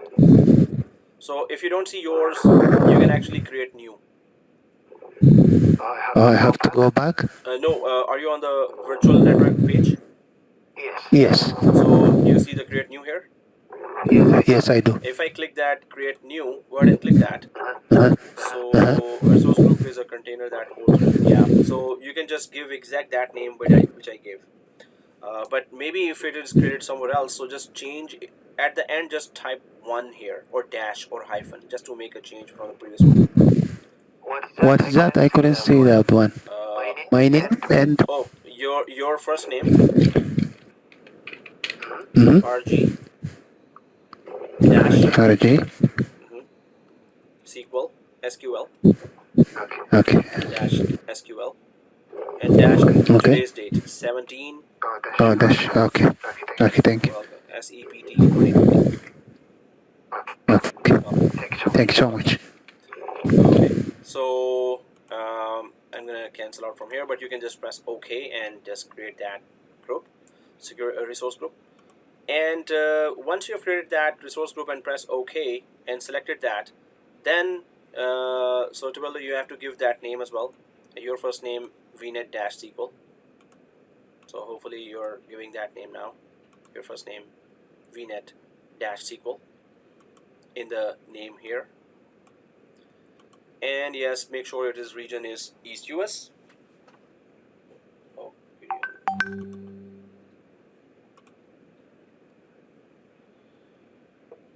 okay, so yeah. Alright guys, so let's go ahead. So hopefully you're there. So IP address, I'm just gonna go to the IP address area now. And again, the explanation is that if you're okay with your 10100 scheme, it's okay. Otherwise, change it 1 to 4 here. because I have 4 and I don't want you to be confused. If you're confident, then keep it the way you want. So the range is 10400/16, and I'm going to go down to add subnet here. Suppose majority of you may have changed it. So let's click the add subnet. If you don't see here, then you go for add subnet. Okay, so go ahead and click the add subnet. I'm clicking the add subnet here. Hopefully everyone's following. And then we can just put the subnet name here as we decided back in the diagram. So your first name, subnet1, and SQL, the big letters, caps or small, doesn't matter. Okay. Your first name, subnet1 SQL. If you have given that name, so if you're creating a new one, then you need to type the IP range. So 10.0.0/24. So that's going to be your subnet range. I already have that, so that's why it's giving me error. So don't just ignore that error. If you're putting that, you can just put 10.4.0.0/24.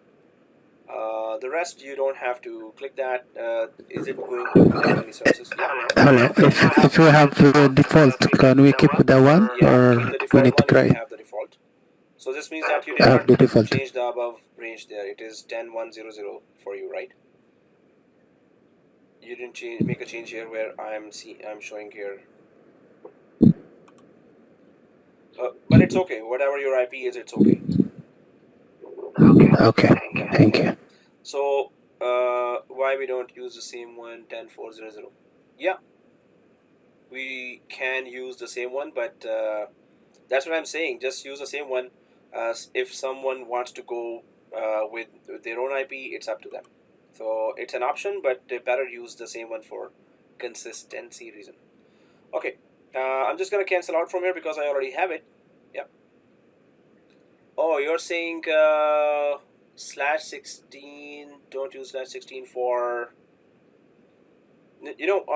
When we are in the full VNet range, so /16, you can just change it to /17 you want, /18 you want, but for subnet you have to go for /24. I did put 24, right? Yeah, so for subnet we can go for 24, and subnet we don't give /16. Subnet has to be small, right? And all we will have just 2 machines there, right? So it can accommodate 254 machines there, 251 machines. So subnet we never give 16 there. We cannot have a huge subnet there, right? Okay. Okay guys, so here let's I'm just gonna cancel out those who are okay. Kingsley says connection is bad.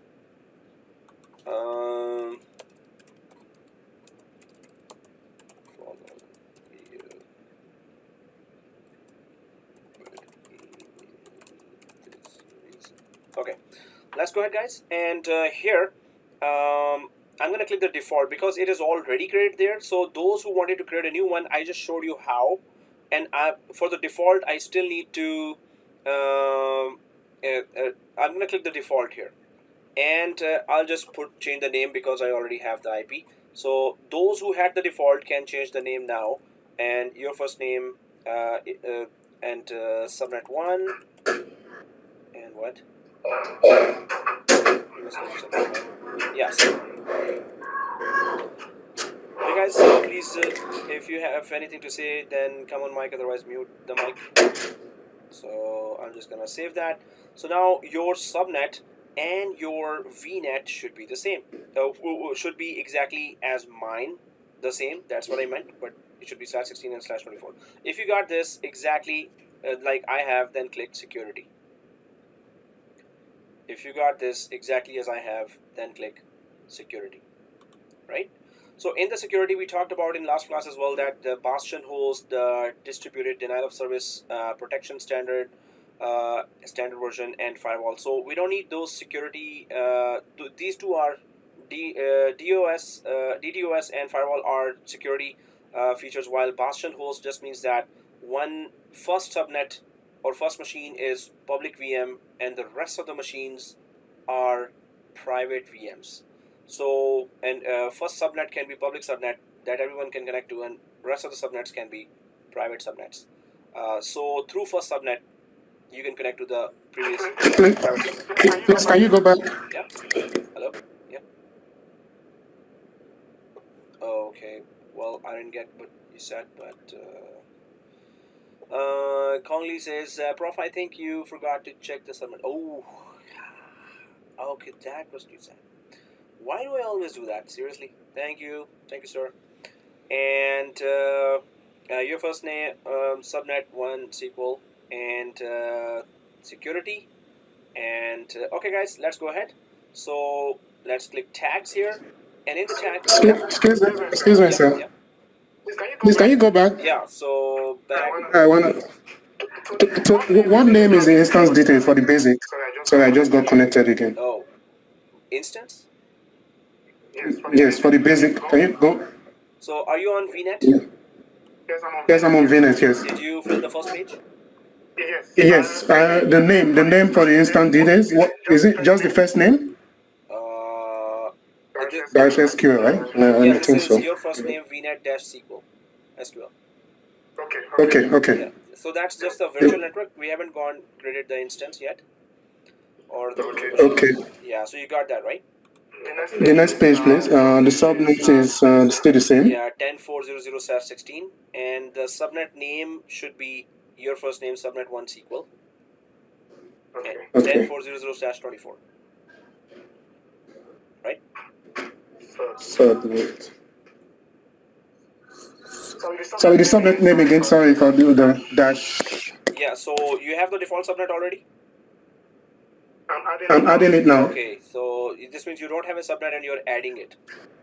Yes, okay, the subnet is add, 24. then just give this name, your first name, subnet 1 SQL. Okay, that's okay. 24. Okay. Oh, good. Good. And once you press OK, then click security. And in the security, so we keep those disabled here. We don't click any one of those, and click tags. And here we'll just quickly put the name here. In the name value, just put NAME name, and here value would be your first name VNet for SQL Lab. Your first name VNet for SQL Lab. Your first name VNet for SQL Lab. So once that is given, let's click review plus create. So let's go for review plus create. So now this review here, guys, let's take a screenshot number 2 here. So that would be just showing, if you go down to the basics here, this basics should be up here, and then basics should be showing and whatever is showing below there. So just take a quick screenshot, creating VNet for SQL Lab, creating VNet for SQL. So I'm just gonna take that sample screenshot now of where the basics is a bit up, and then whatever information comes here. So that's the second screenshot here, and yeah, and I'll just put that screenshot title as screenshot 2 dash equals, so it's VNet being created or created, okay, created for SQL Lab. Created for SQL Lab. SQL Lab. Right? Okay, so can you go back? I lost my connection. Oh, okay. Hopefully, oops, what happened here? Yeah, SQL Lab. So which page were you on? So hopefully you got the title for the screenshot 2 VNet created for SQL Lab, and then those who have taken the screenshot can go ahead and simply create, while I'll go back for Jericho. Oh, bad connection. Oh, Keith is good. And so can you go back? I unintentionally pressed the close button of VNet. There's a close button here. Oh, this one. Wow. Okay, I'll go previous. And how previous you want me to go from the start? Okay, there's the start.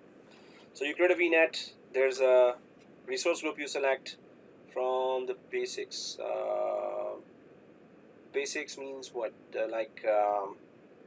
Even before that? Even before the VNet? So I'm on the first page of the VNet right now.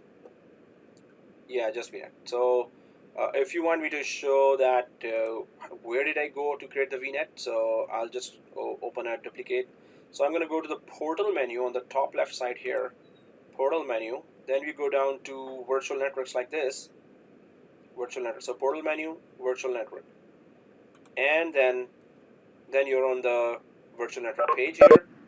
And then click add button here. So once you click that button, that's where you should be. And let me just show you the first page. I just need the names and the values. I still remember sunset. Okay. So here, the first one is this. First page is this. Resource group selected, and the name is your first name VNet-SQL. Your first name VNet-SQL. And then go for IP addresses. So here, just make sure it's East US and your first name VNet-SQL. Then in the IP address 10.4.0/16 as the VNet, and then the subnet is your first name subnet 1 SQL 10.4.0/24. So Jericho and John. Okay. So I guess you guys are okay. Your screen is frozen. Oh yeah, that's then your connection, Jericho. Okay, guys. Let me know if I need to go ahead, or I'll just go ahead now. So nothing on the security tab, and then if I go to tabs, so in the tabs, what was the subnet name again? Sure. This is the subnet. Your first name, subnet 1 SQL, and the subnet is 10.4.0/24.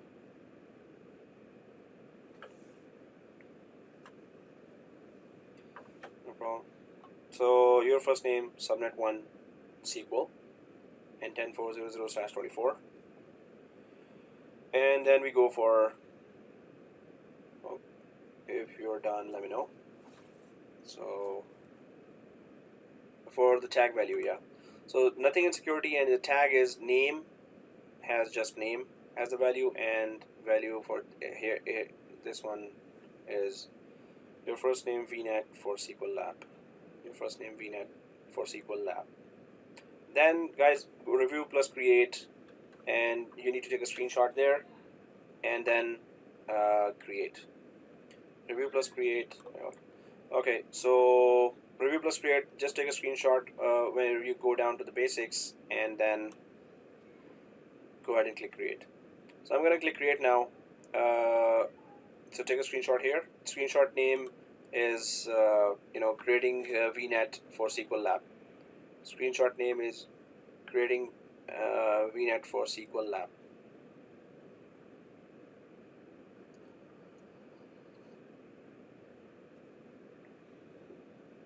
Okay, so it is created already, and let's go for our first virtual machine.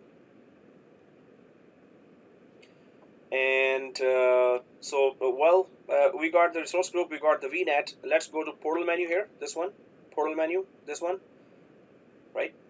And go down to this, virtual machines. Let's click the virtual machines now, and create our first virtual machine with all the proper configurations. So once you're inside the virtual machines here, so you may see your virtual machine that you created there in previous class, your first name VM01. We could have named it EXEH as well, but now we're gonna the other machine that we're gonna create. So ignore that I have these virtual machines, right? Okay, so let's click the add button here, and click the first virtual machine. So let's click that virtual machine here. And once we click the virtual machine, so you can see the first page here. So last class also we filled it up. but let's be very careful when we fill that up now. So resource group, we go drop down, and we select our SQL 17 September. So I'm just going to click SQL 17 September resource group, and then we need to go down to the virtual machine here.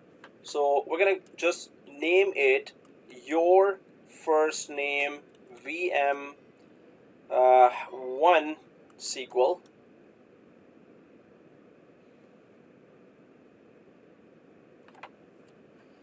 Okay, I'm having that same issue. Or I've used up too many. So guys, this free connection or free subscription of Azure, so there are some limitations there as well. So I'll just delete these two machines. I have so what it says to me as an error that I have used too many CPUs. So in this free subscription, I'm allowed only 10 vCPUs, right? So I had some practice machines here that I am deleting. So then it will let me go ahead once these are deleted. Okay, gone. So here it just gives me this here, and and it shows me this error. Hopefully no one else is getting this error of using more vCPUs there out of, so 0 vCPUs out of 10 it says. So normally if this comes, I'm just going to close that, and I'll simply it plays tricks on you. Okay, so guys, if this error comes, well, if it comes to you as well, do that what I'm doing. I'm just gonna delete some extra machines. I'm gonna sign out, sign in, and simply continue again.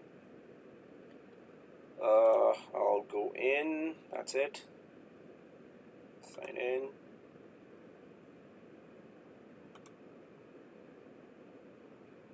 Okay, I'm inside, and I'll go to virtual machines area again, and I'll go click add virtual machine. So I'm back here, and then here SQL resource group, and yeah, so there we were, your first name, then oh, it's ER, I need to put VM1 SQL. Once you put that, oops, your first name, VM1 SQL.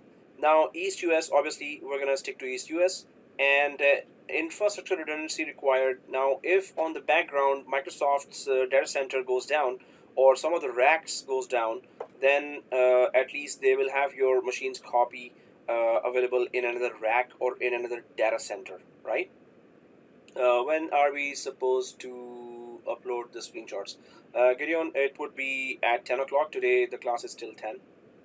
So at 10 o'clock, at the end of the class, you can upload the screenshots. Okay guys, so here we're going to go to availability options. I'm going to click that availability options here, this one. And what are we selecting here? There's a availability zone and there's a availability set.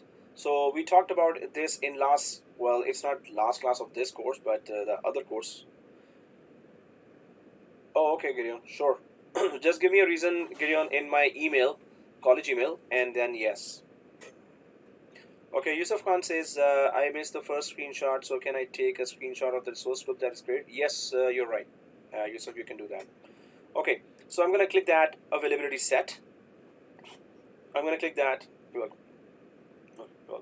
So availability set, and it says, hey, do you have an existing availability set? So if I drop down here, I don't see any. So I'm going to click create new. So we don't have to actually configure further. We just need to create new availability set, and then we just name it and create it, right? So I'm going to click that create new. Once you click create new, on the right side you see availability set. Now fall domain saves your machine from a crash that happens on Microsoft's side of data center, and update domain means that if Microsoft is updating their hardware or software on their side, they will still not let your machine shut down. They will just fail over your machine to the other one, other copy of that. So we just want these two features. This feature is available free, So whenever you're creating in production environment in companies as well, make sure that at least you're selecting availability set feature. So go for your first name and then availability set is full name and SQL at the end. Your first name, availability set, SQL at the end. So that's just once you put the name, that's it. Press OK. So your first name, availability set, SQL, and press OK. Once we have put this as, so there's nothing to change here, just put a name and press OK. Once you press OK here, now if we go down, make sure, first of all, we're not going for spot instances, it is for bidding purpose. And if somebody outbids you, then Microsoft will delete your machines and put the higher bidders machines here. So anyway, before that, I think there's an image we did not select. So let's click that Ubuntu written there. Let's drop down and go down to 2016 data center. Generation 1, 2016 data center, right? So that is there, and I'm just going to go for 2 vCPUs. So remember that you have just one more machine that also has 2 vCPUs, and then this machine now you're creating, so it will be 4 total vCPUs. In your George Brown's student subscription, you're allowed to have 10 vCPUs, right? So 2 here, 2 here. We're going to be creating one more machine for each, so that will be 8 vCPUs already. If we created 5th machine, so that would be the last time we will create, we'll be using the vCPUs. If you want to use 1 vCPU per machine, yes, it's going to be terribly slow. I would not suggest that. So 2 vCPUs here. D2S must be selected. If it is selected, it's okay. If it is DS1 right now selected, then go to DS2, right? DS2 V3. So that has 2 vCPUs and 8 GB RAM. Okay, so we're going to go for our username here. Your first name, admin. Well, just go for your first name, admin, SQL. I'm just changing it from the other course. So and the password can be the class password. So we know already that what is the password we're using, but just to let you know here, so username I'm putting here your first name, admin SQL, and the password where it's the class password, so it's small abc, small abc, capital ABC, shift123, and without shift123. So this is a username password. OneNote can't sync this page to prevent losing unsync changes. Don't close this until. Oh, okay. Okay. Oh, it's actually taking copy of everything else as well. Oh, what happened? Oh, okay.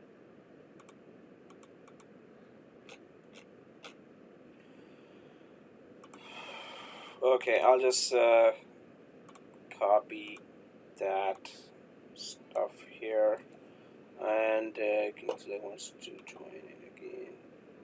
I'll put it on WebEx as well as in WhatsApp. So, okay, guys, we can just give this username password, and if you got it, so I'm just gonna put that down: small abc, capital ABC, shift123 without shift123, and small abc, capital ABC, shift123 without shift123. Okay, so we can just simply go down here after putting username, password. We're not going to use RDP. We're gonna use RDP, but not from here. So public inbound ports, the common ports are already mentioned here. We're just gonna click none here, and then we're going to. We didn't brought our own licenses, so this we can ignore licensing. So nothing here. After clicking none here and click disks. Let's click disks here. Once we're in the disks, we don't need to add another extra disk. We already have one for the operating system, so it's okay. And let's click networking. Let's click networking. So in the networking, you have to be very careful.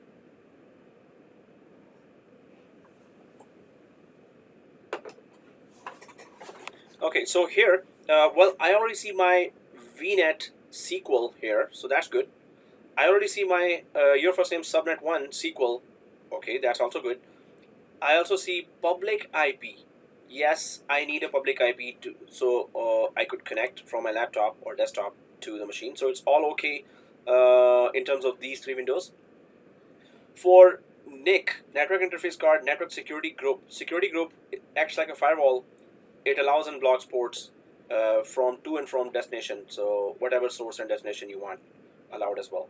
So we don't need the basic, we need the advanced. We need to create a security group that allows RDP traffic and Icmp traffic, which is for ping. So let's click advanced here.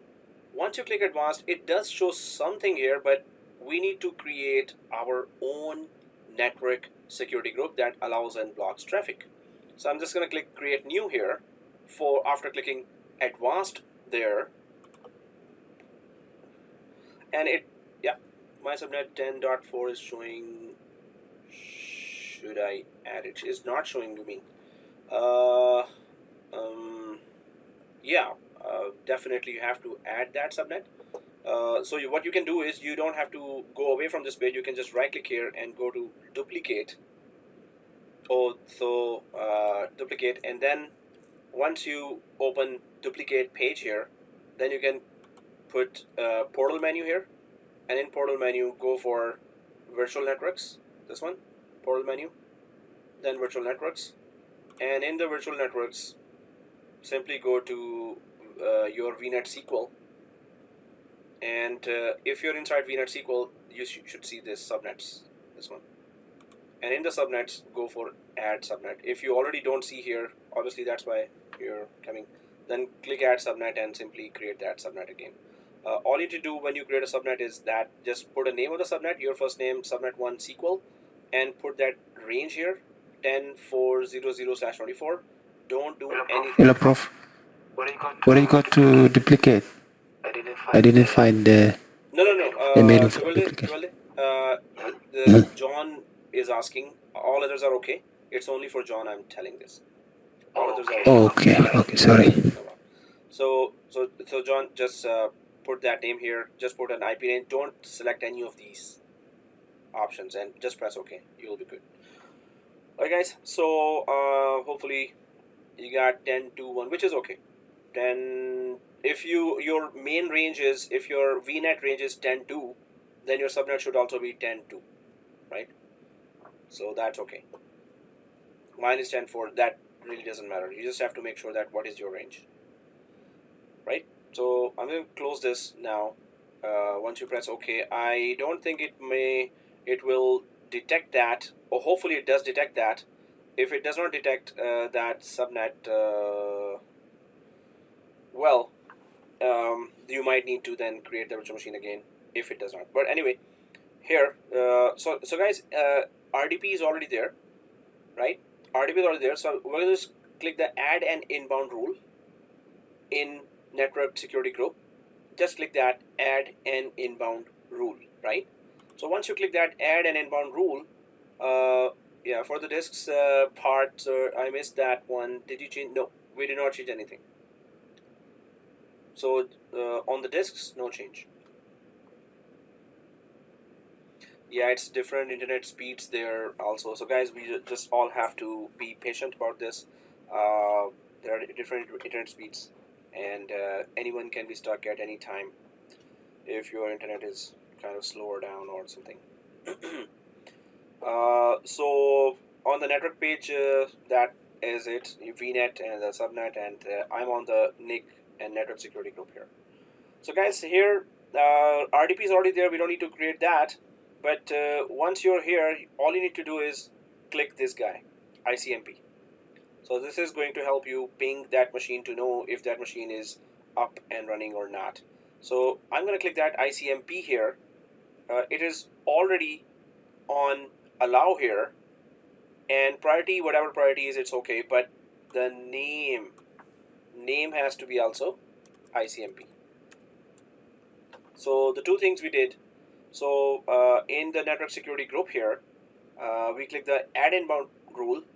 Then we just selected Icmp, and we renamed, we changed the name to Icmp as well. right?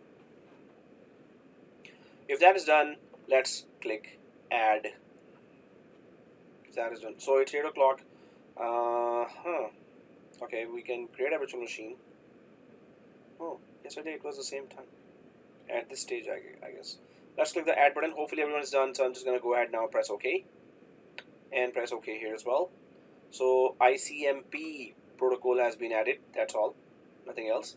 Can you repeat again, sir, in this networking part? So, John, did you click this button here? So if we can keep this for 20 minutes as a break, we don't have to. I'm just afraid that we may have to start again. So not much remaining actually. This is the only page where we. So create new. Let's click create new here. And John, then here add an inbound rule. Click that. Once you click add an inbound rule, so just click this Icmp here and rename this guy here to Icmp as well. So click this and name this and click add. That's all, right? Hopefully you got it, or you want me to repeat? I'll repeat. Right? So add inbound rule is here, and one more time again. Oh, okay. So are you here on create new? It's good to come on mic as well, or you can be quick on communication. So vnet SQL, subnet SQL, and then there is create new. This one. Yeah, guys, yeah, we can. This is a break time, supposed to be a break time. So hopefully, I haven't tested that if we are away for 20 minutes, then do we have to start again creating a virtual machine? But we can take that risk. So click add an inbound rule. So guys, yes, if you want a break, then we can take a break or we can finish it. It's up to you, whatever majority says. You want a break or you want to finish this machine and then take a break. Like the machine will then get created. Okay, there you go. Finish it. So definitely, let's finish the machine and then it will keep on creating and we'll take a break. Okay, that's great. Review and create. Oh, well, I don't know where John is. So in public inbound ports here, yeah, add an inbound rule. This one. So John, add an inbound rule. Hopefully you click that. Add an inbound rule, and then just click this Icmp. Hopefully you're there. Or you can come on mic and yeah, no, yeah, no, yeah, no. You can just make some quick Icmp and add. Oh, and renew name. Just put here Icmp. That is public inbound rule. Yeah, add an inbound rule. Hopefully you're able to do that. It doesn't have add an inbound on me. You don't see this? Ouch. Okay. Was not expecting that. So I'll close this one as well. And did you click this advanced, John? So hope your mic is okay, or you can quickly communicate here. Did you click advanced? And then click create new.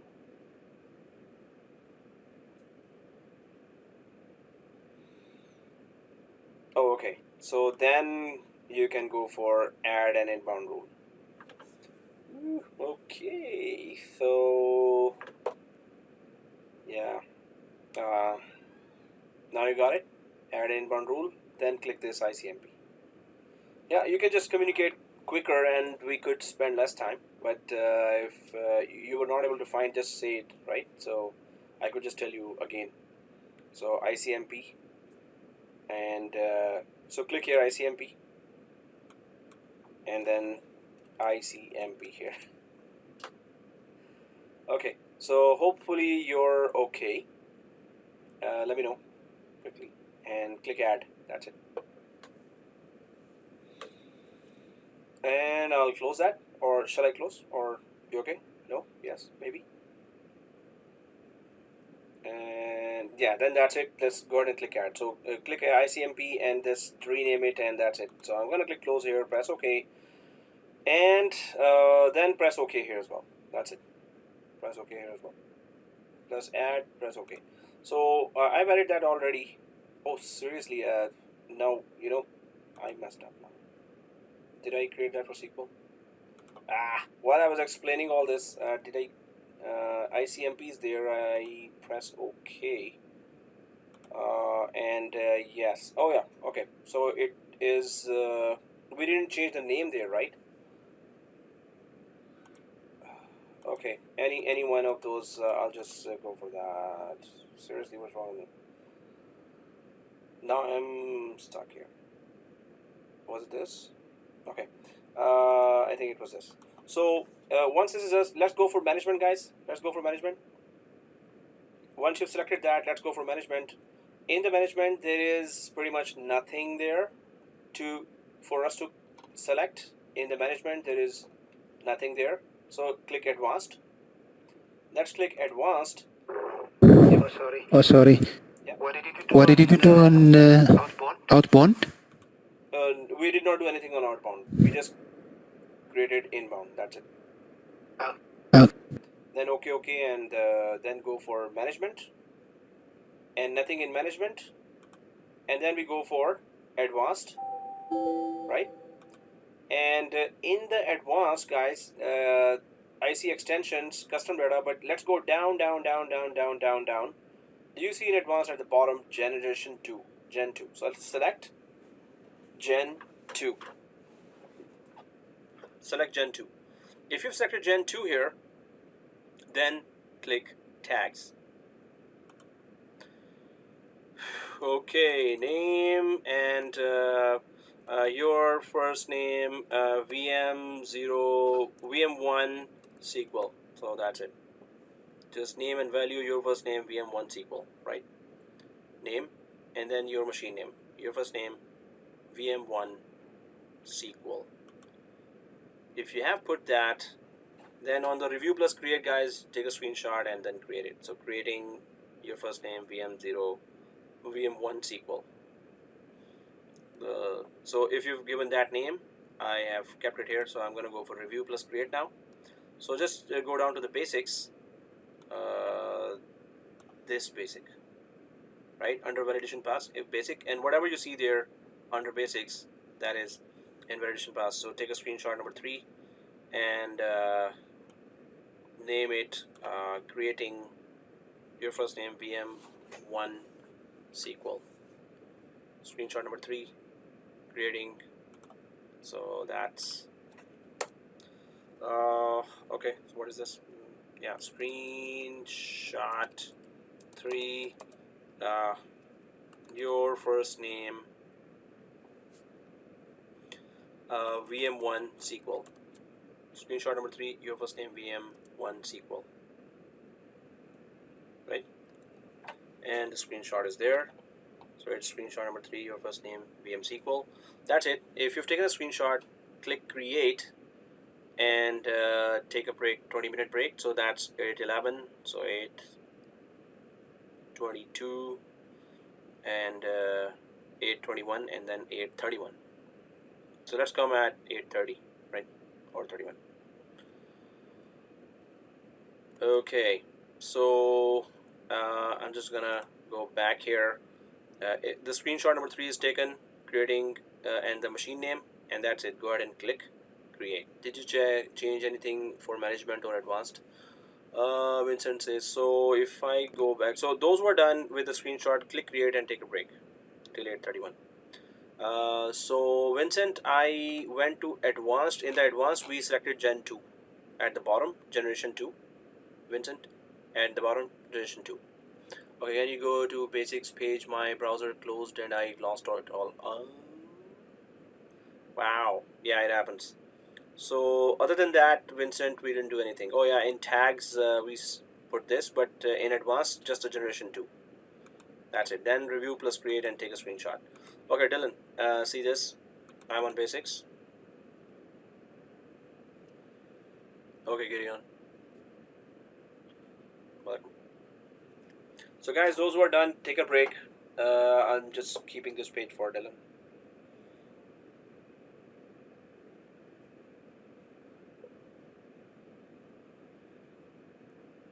Let me know, Dylan, when you want me to go ahead or down.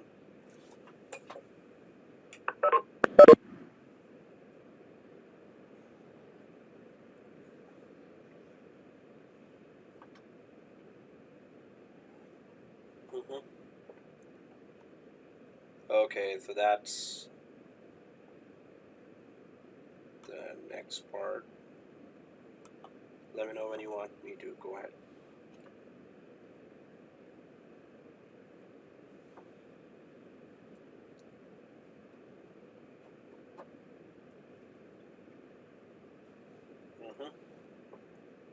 Nothing in the disks. When you click disks, there's no change in the disk, but in the networking, when you go to the networking, so compare this.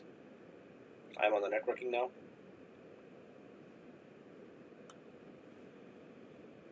Well, yeah, you have to create that.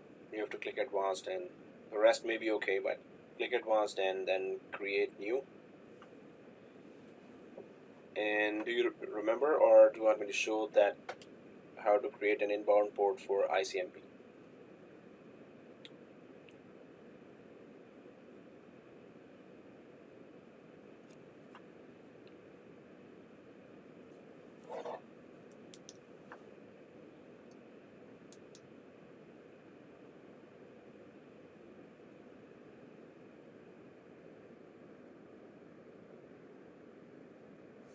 Okay, after create Icmp, choose Icmp. Okay, so if I click create new, suppose, and I go to add an inbound, so it's Icmp and rename here, and then click add. So Icmp and rename here and click add. Okay. What's the third screenshot? Third screenshot is creating your first name VM1 SQL. Okay. So if we are done with the inbound rule, and after that, MinCQ, choose the Icmp one. Oh, okay. Oh, Dylan says I'm good, but MinCQ, you're doing that? Okay, so I'll just, after that, yeah, okay. After then put okay. Oh, John, you're having trouble with IP address?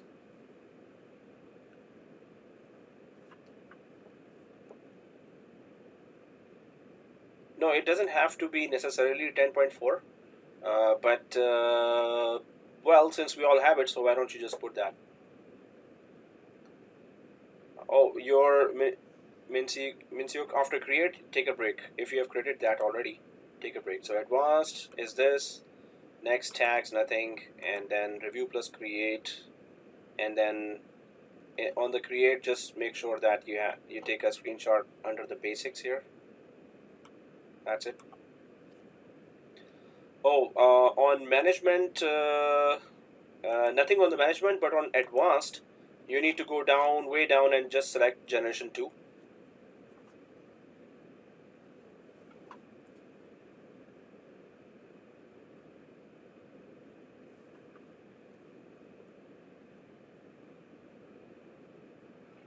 And the tags is this, name and your first name, VM1 SQL 1.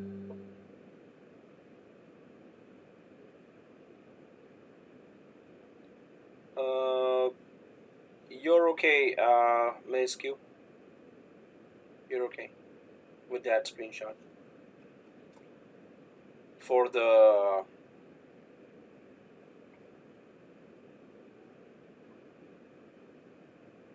yeah, that picture that you're showing on WhatsApp, it's select the SQL one.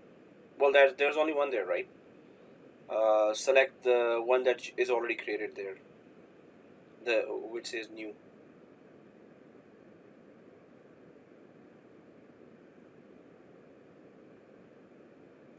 So, and then review plus create and take a screenshot of the basics until the basics here. And what I was going to take a screenshot name is creating your first name VM01, VM1 SQL, creating your first name VM1 SQL, and then that's it, create, hit create. Okay, so guys, shall I click the create button? Anyone needs any help?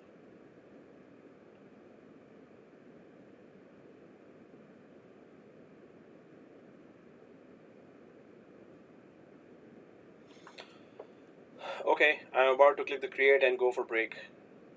I'm about to click create and go for break.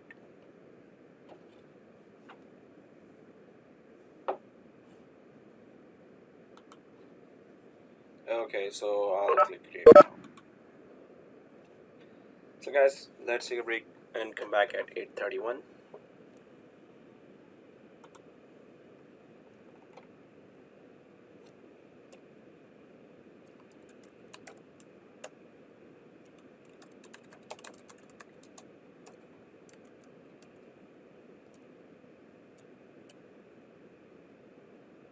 Or 32.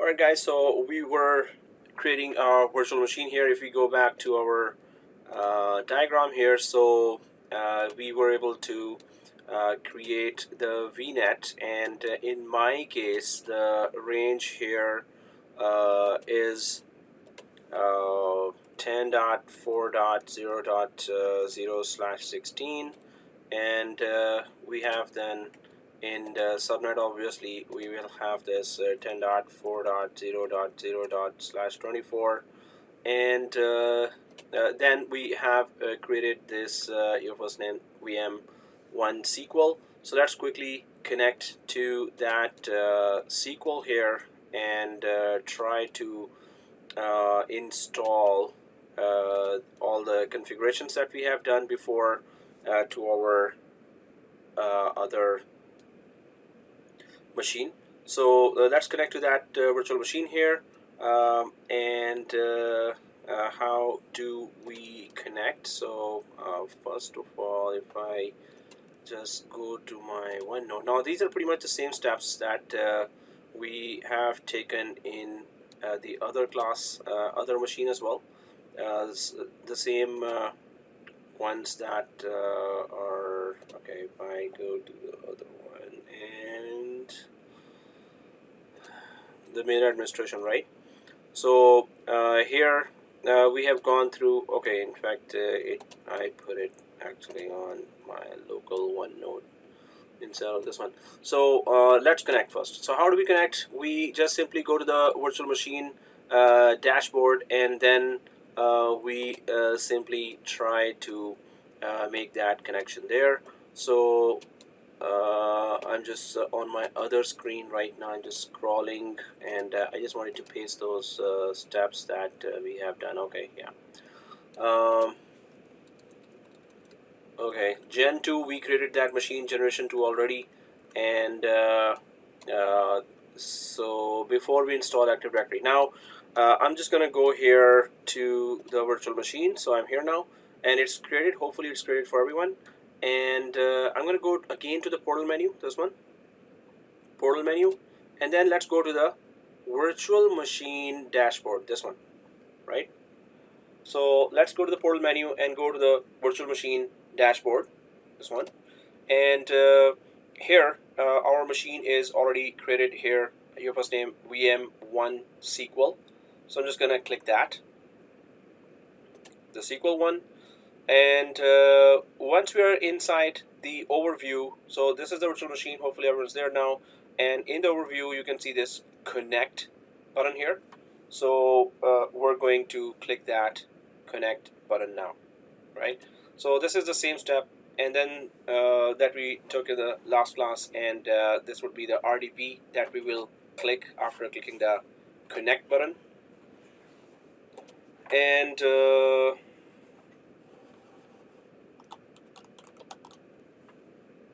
then I'm just gonna click the download RDP file, or if you want to simply click that IP, then you can, or just remember that IP and put it in your on your own RDP.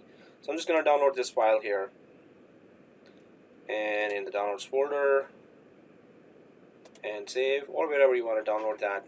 So we get the idea already. So I'm just gonna double click this RDP file now, right? Hopefully I'm not going too fast or not going too slow.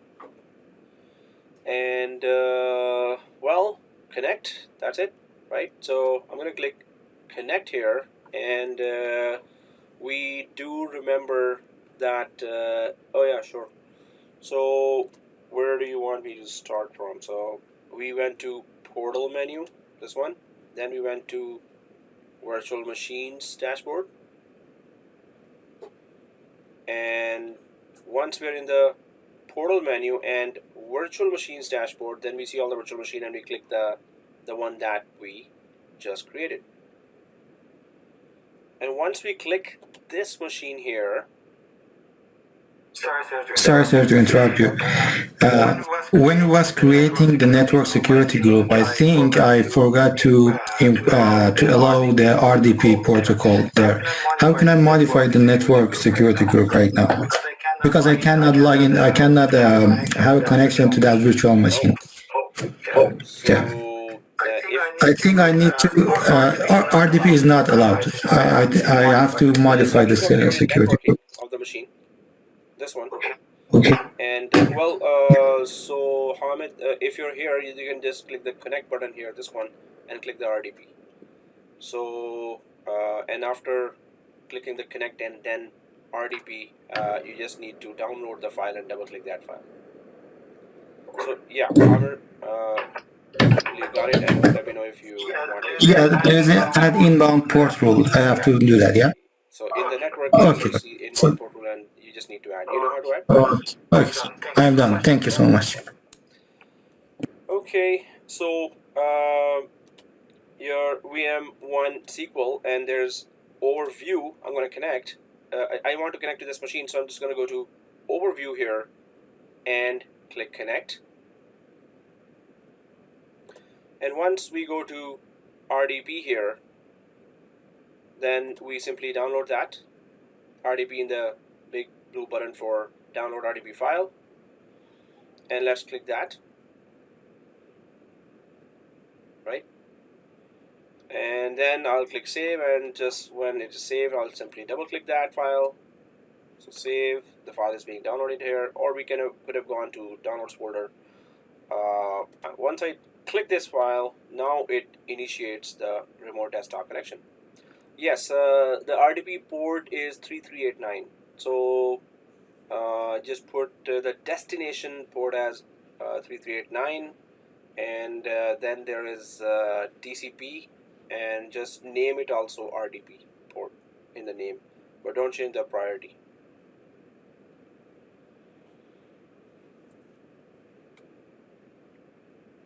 So I'm going to click connect here, and it's asking for username password.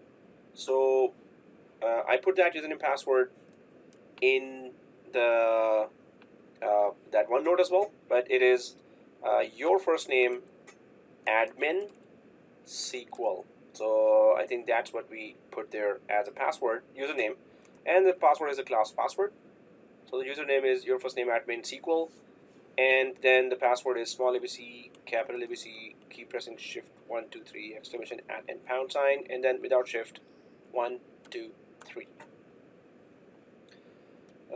So it looks like this now, and if you have placed the username password correctly, it should let you connect. So I'm just going to press OK here, and then it just asks about or offers that, hey, you have a self-signed certificate, security certificate, that is. So we say yeah, it's okay, no problem.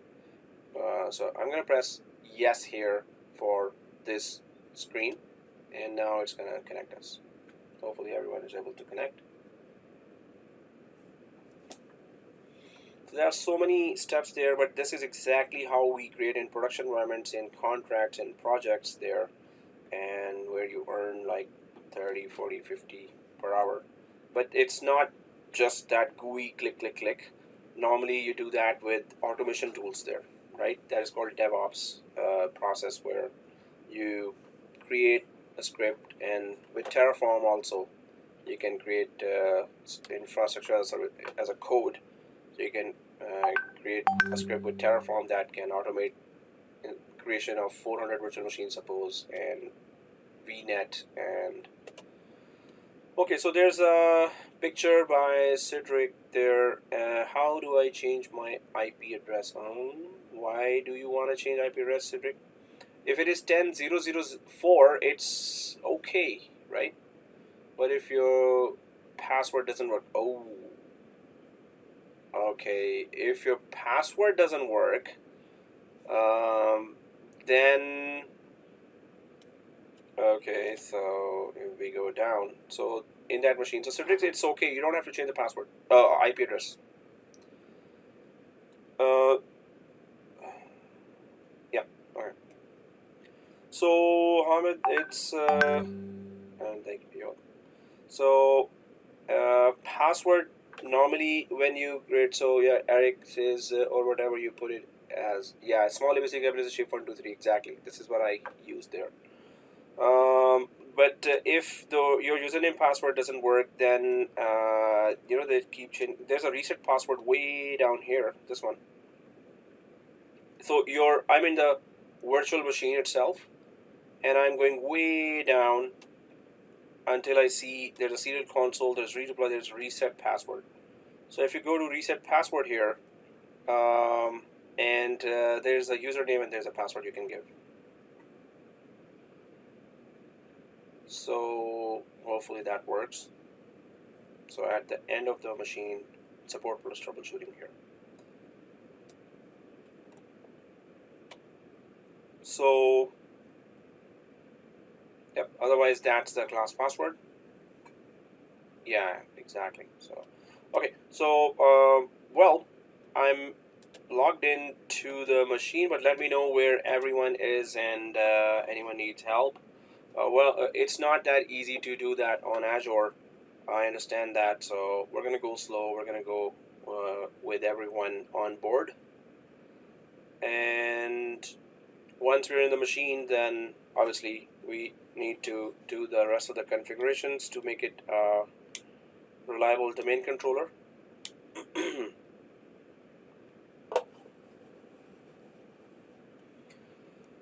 um, so, well, we can discuss some of the steps there first until hopefully everyone's on board.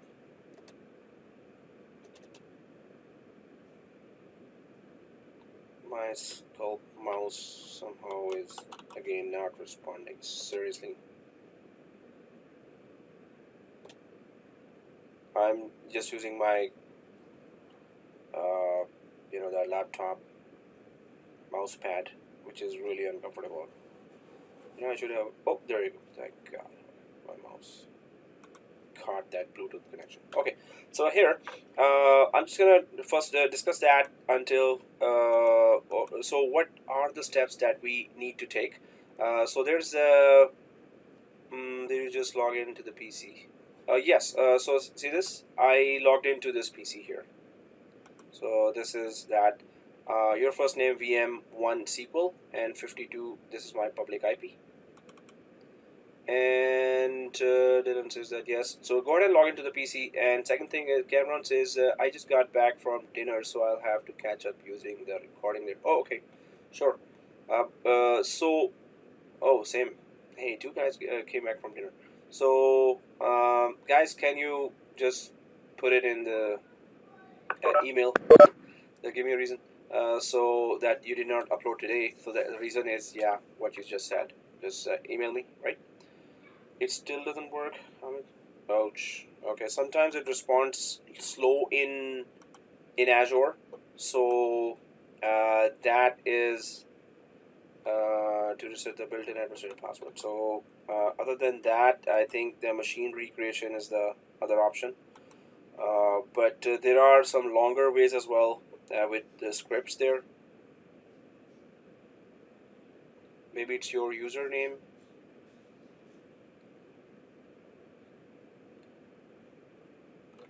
Well, the main is this reset, and you can try to use Amit the administrator and your password, whatever you just gave. Otherwise, it's the virtual machine. This is reset is sometimes students said that it worked after a bit longer time, and by that time they had created the new machine and had the password with them. Or if you want to wait for that. Guest plus host updates is tracking. You know, they keep on adding more options there, so I'm just looking for some other. I don't think so. Check if RDP is allowed. Okay.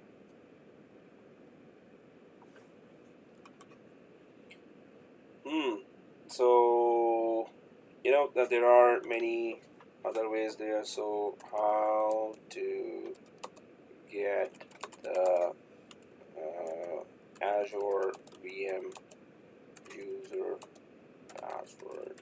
So they may have a script there that they can reset remote desktop subsidiary, administrator, select VM, and select. Yeah, they're also saying same thing. Reset password under this. Select reset password, enter username and password, and then select. Okay. I was just checking if there are some utilities there, but that's going to then take a long time. I might try so there are some comments there. Summary of what was done since break. Oh, so lots of us came late from the break, right? So here, guys, after the break, what happened was the machine was created already, right? So we simply went to the machine and we simply remotely connect to it. That's all we're trying to do right now. So, and there are issues going on coming from the students are facing some issues there, so that's why we're still. So what we did from break till now is we simply remotely connected. So hopefully some of us are already in the machine, and some are having issues. So what else? It might try to assign the username you use for your Microsoft account. Jacob says, did you try the sign in as other option at the bottom? Okay, there's a sign in as other.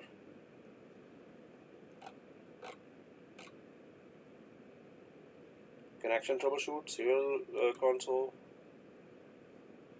Oh wow, it just simply crashed on me. Well, guys, let me know if there's anything else. But the reset password is what Microsoft is saying. Otherwise, yeah, it's the username password that is having a very less amount of extra troubleshooting. Limited troubleshooting is there if we have forgotten it. So, but there are some scripts I just need to dig down to try to get those. So guys, we can discuss now that what are the next steps while there are things that, okay, so, oh, this one. So Jacob has also showing some screenshots. Hit the more choices and then put in username password. Okay, when you're trying to go for the when you're trying to RDP the file again. So at that time, so I'm just doing that RDP. When you're trying to connect, oh well, and it asks for username password. There are more choices here. This one, and then there's a use a different account. If that's so, mine was just your first name admin SQL, and the password. So try to just put your username password again. Maybe you've already tried that. So so troubleshooting is going on, and hopefully you're able to do that. But you can also follow the video by after creating a new virtual machine if that doesn't get resolved. So guys, here what we can see is that there are some few basic configurations that we need to do with the machine, and then we're ready to install Active Directory and DNS. That's only well, that's the rest we will do.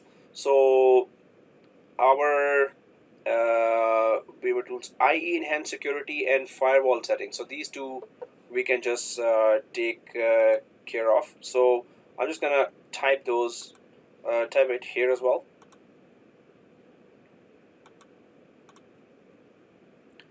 Next steps. So it is inside VM01, turn off firewall and turn off IE enhanced security, right? So, oh, cool. Okay, that's good. So turn off firewall and turn off IE enhanced security. So once we're inside the machine, so there's in the local server, in the server manager, in the local server, you can just go for Windows Firewall and just click the public on, and then here turn Windows Firewall on or off, right? Turn Windows Firewall on or off, and then there is turn off Windows Firewall and turn off Windows Firewall. So these are two profiles that you need to turn off for the firewall. Press OK. So in the local server, inside server manager, the other thing is this IE enhanced security configuration, which is powered on. So there is Windows Firewall powered on, public on, so just make sure it is off. And then I'm just going to refresh that as well, so just I could see that it is off now. And then just turn off the IE enhanced security configuration, so that's Internet Explorer configuration, and turn off. And I'll refresh. So these are the only two settings that we need to check out after before we deploy that Active Directory and DNS, right?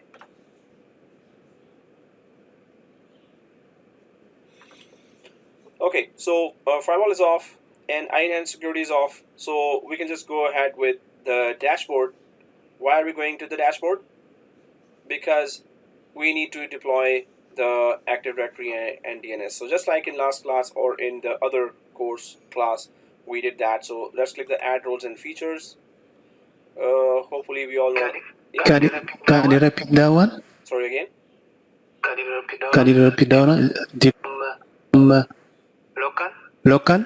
Yeah, so first in the local server, we went there. So there's a Windows Firewall, and we clicked the on button there. There's Okay. You click that, and then what do you do? So you go for this option, turn Windows Firewall on. Okay. And here what do you do? Okay, thank you. Turn off and turn off. Right? So yeah, once we have installed Active Directory and DNS and restart, then we're going to take a screenshot. So here firewall is off, and then we go for IE enhanced security as well. Maybe you got that too. So just click the on button and then turn off these two as well, right? And press OK. Right now that's it. These two options we just needed to turn off because we need the machines to communicate with each other, and we need the browser to not give us a lot of prompts there for security, and we need to go smooth a bit ahead in the training environment. So I'm going to go to the dashboard now, and in the dashboard let's go for Add Roles and Features. So we're going to take a screenshot once the Active Directory and DNS is installed fully, right? So let's click Add Roles and Features here, and once that pops up, we can go for Next, right? And role-based or feature-based installation. Next. Your first name VM1 SQL. So at the end of this wizard of Azure Active Directory, no, not Azure Directory, this Active Directory. So when we're about to install Active Directory, at that time, we're going to take a screenshot, and then once it is installed, that would be another screenshot. So let's go next with this. Now here we just need to select what? Active Directory Domain Services, that's all, right? So let's select, when you select that, there will be a pop-up. So you need to click that, add services as well, add features as well, and then press OK. So I'm just going to click that now, and there's a pop-up, and click add features. So we don't need to click DNS. Why? Because Active Directory will install DNS for us as well, and it's going to configure it for us as well. So if you've selected that ADDS, then click next. Nothing in the features window. So click next.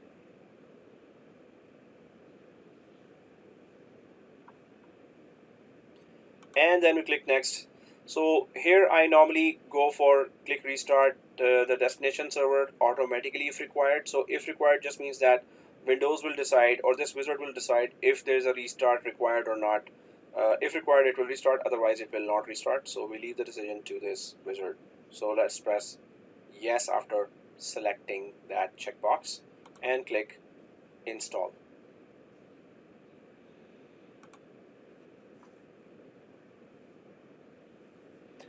And at the end of it, it's going to show a URL.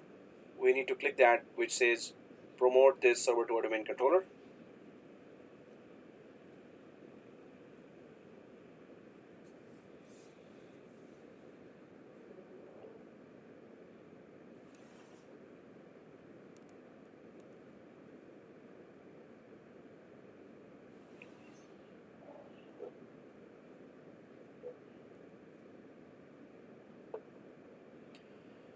So this is feature installation going on, and then there will be a URL appearing here or under that flag here, yellow triangle. So you can just select promote the server to a domain controller from there.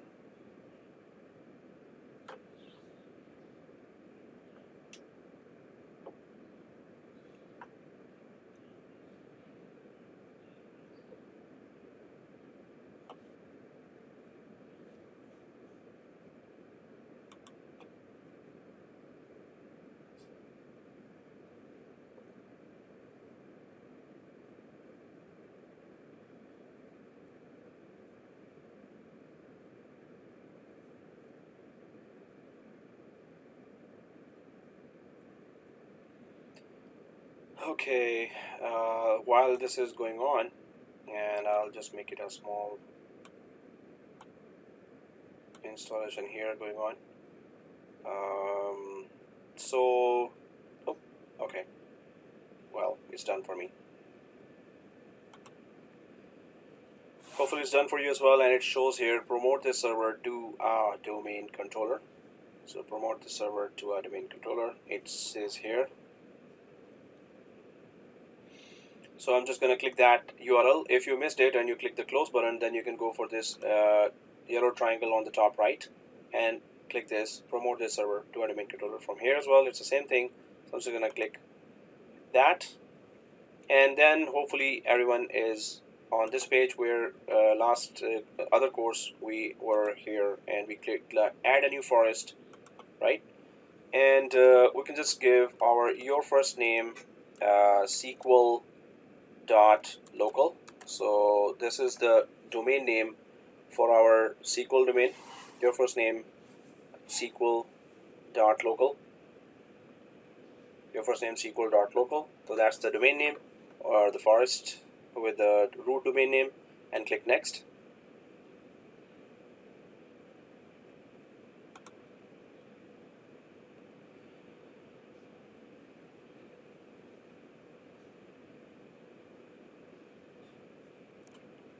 So it says that it's going to install DNS, so it's okay. Everything is checked. All we need to do is simply put that password, class password here, or whatever password you want. So small ABC, capital ABC, shift123 without shift123, small ABC, capital ABC, shift123 without shift123. So if you have put that password here, no change on the page other than putting the password, and click next. So create DNS delegation here. So we can click next here. Nothing to change on this. You can't click that checkbox anyway. So it just says that, hey, where's the DNS? Well, we're in the process of installing the DNS, so that's why nothing to do here. Next. And then it's going to go for single name Active Directory. We don't need to make any changes on this page as well.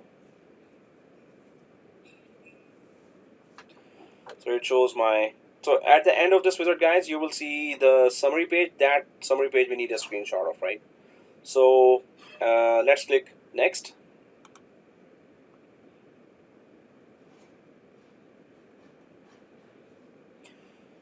Can you go back? Okay. So if I go back to previous and previous, are you talking about this page? Delegation? So nothing here.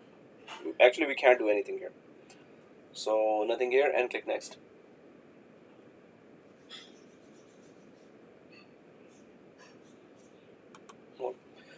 And then that's it. Click next again. So it's until the summary, it's just next, next. There is no change. But let's take a screenshot of the summary and then click final install. So this is the default path for that directory and group policy. So let's click next. No change on this page on the paths as well. And this is the summary, guys. So review your selections. So we can see that your domain name is there. So let's take a screenshot of this review options page and just say they're about to install Active Directory. So the screenshot name will be, I'll just drag this window and we can take a screenshot of this and I'll just put the name there, that about to install Active Directory or AD in under your machine name, which is your first name VM1 SQL. So about to install Active Directory in your first name SQL VM1 SQL. So if I go down, wow, that's a lot. Yeah. So screenshot 4, I guess. So that's screenshot 4, and that is about to install AD in your first name VM1 SQL, right? So about to install AD in your first name VM1 SQL. If that's the title of the screenshot, I'm gonna put that screenshot here and go ahead, click install if you have taken the screenshot and put the title there as well. About to install AD in your first name VM1 SQL. The screenshot is there. Let's go ahead and click the install button. So there's a next here after review options, and hopefully you've taken the screenshot here. And that's it. So verifying prerequisites for domain controller operation.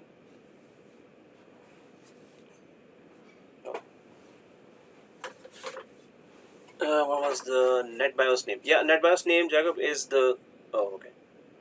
Yeah, it was not... The name was not, sorry. NetBIOS name was your domain name, whatever you put there. Ha. Okay. Yeah, we're so tired that maybe it's not funny. So, no, I mean, sorry, never mind. Oh, okay. Sure. So guys, here it's just some warnings that we can ignore. So first one is just saying that if you have very old Windows 94, then this domain controller will not be able to securely communicate with that. So we can ignore that. We don't have an old Windows 94. Second is saying that it has a dynamic IP. Obviously, it has a dynamic IP which is a public IP that is given by Azure, which is okay. It's gonna still survive. It's gonna live. So normally it's supposed to have a static IP. That's what it's saying. Third thing is saying that hey, where's the DNS? So we are in the process of installing DNS, so we can ignore this error or warning as well. These are not errors; these are warnings. So click install. That's it, right? So let's click install. It's gonna now so guys, when you click install, so after a while it's going to disconnect. Why? Because it's gonna restart. So when it restarts, it disconnects, which is okay. So you just have to reconnect, that's all, right? So don't worry that, oh, I got disconnected, what happened?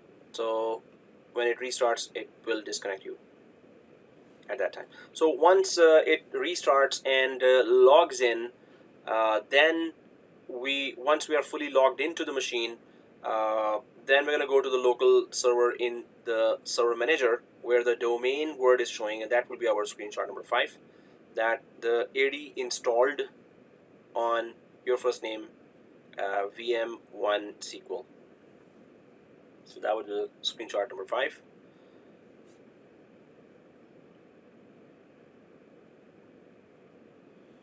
Okay, you're about to be signed out, which is okay. You don't have to click close here. or if you do, it doesn't matter.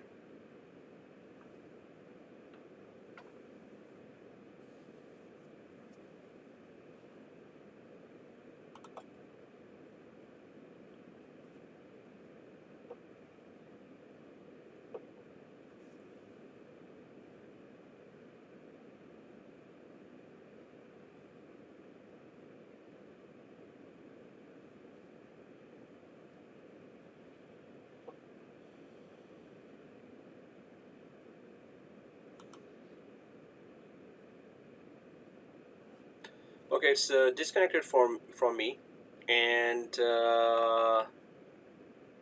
well, hopefully by now, well, give it a little time, and since we enabled Icmp, so will we be able to ping from here? But we need to know the public IP of that machine. That we can know easily. If we go to the dashboard of this virtual machine and go to overview, from where we click the connect button, right? So the public IP is also showing here, right? Gideon says, when will be the recorded video uploaded? Gideon, it would be, so it takes 1.5 hours. After the class ends, it's going to take 1.5 hours to convert it to MP4 video. And then MP4, when it uploads to YouTube, it takes a further 1 hour to process there. So by today midnight or by tomorrow morning, it should be there. If not, then on WhatsApp, you can say, hey prof, where's the video? Just follow up and I'll check what happened. So well, okay, so I'm just gonna copy that public IP there, and well, we don't have to do that, but ping and public IP -t. Oh, it's already pinging. Well, I don't have to -t it, so I'm going to Control-C out of it. I just pinged my public IP on my machine, but I should have done that when it was restarting. Now it may have been restarted. So if it has restarted, I'm going to just go to Overview on the VM dashboard again. I'm going to click Connect again. So I'll click the Connect. Oh, well, I don't have to download every time the file. I could just go to the yellow folder here, go to the downloads, and there's that RDP already. I downloaded the last time. Okay, can you go back where? So 12 it's you know, my machine is already restarted. I just need to, oh, if you're asking that how did I come here, so you can go to portal menu like this, portal menu on the top left, and then go down to this virtual machine section.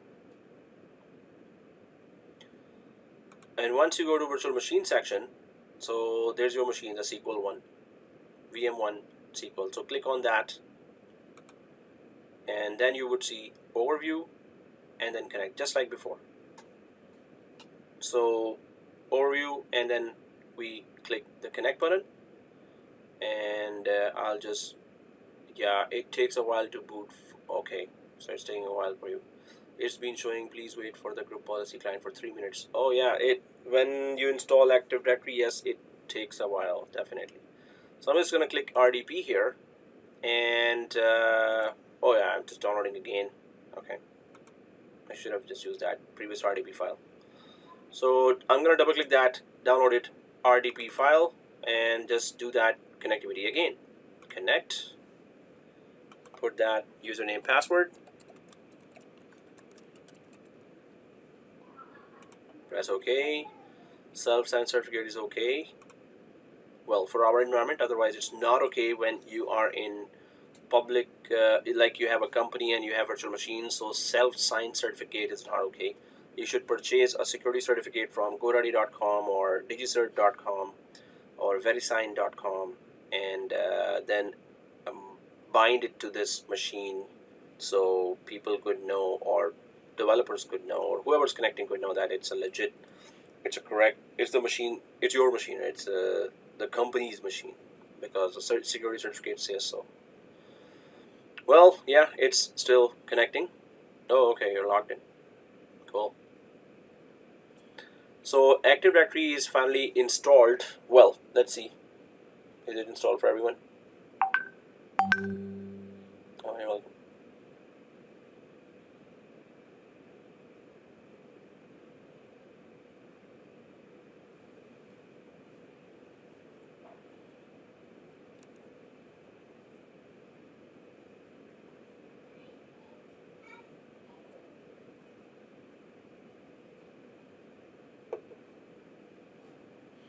Wow, it's taking forever. While I'll just while it is just going on, I'll discuss the next steps. Should we take a screenshot of local server page? Yes. I put same password but can't log in. Ouch. Mincio, you put the same password but can't log in? Like previously you were able to log in, but after restart you're unable to? Ouch. Oh, okay.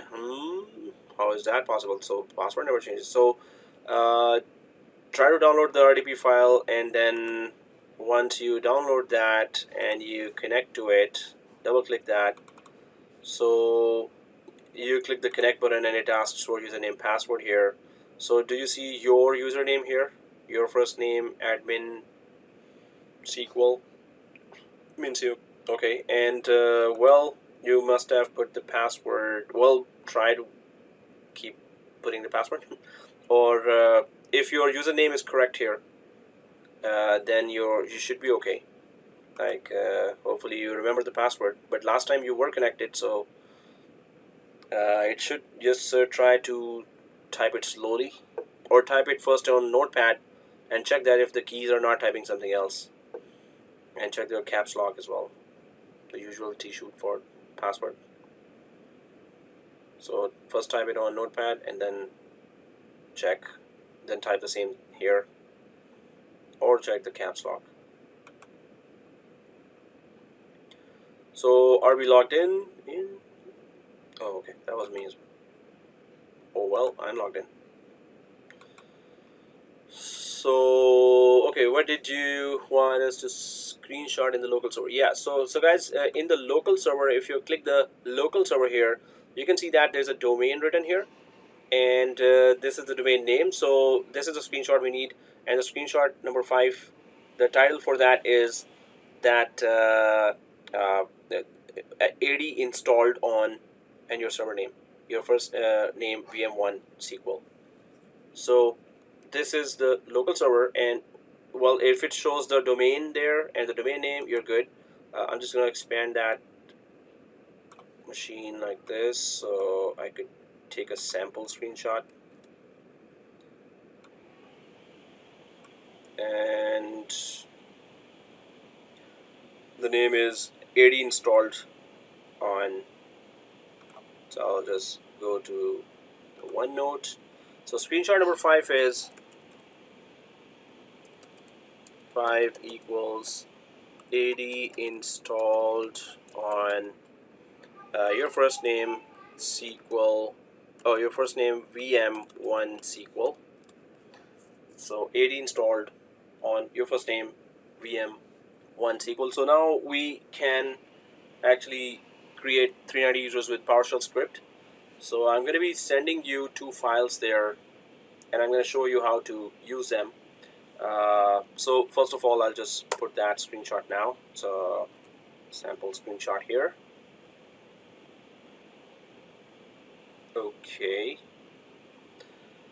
So if we go to the diagram here, so we install inside VM1, turn off firewall, turn off IENet security, install ADDS. We did that. Configure Active Directory and restart. We did that.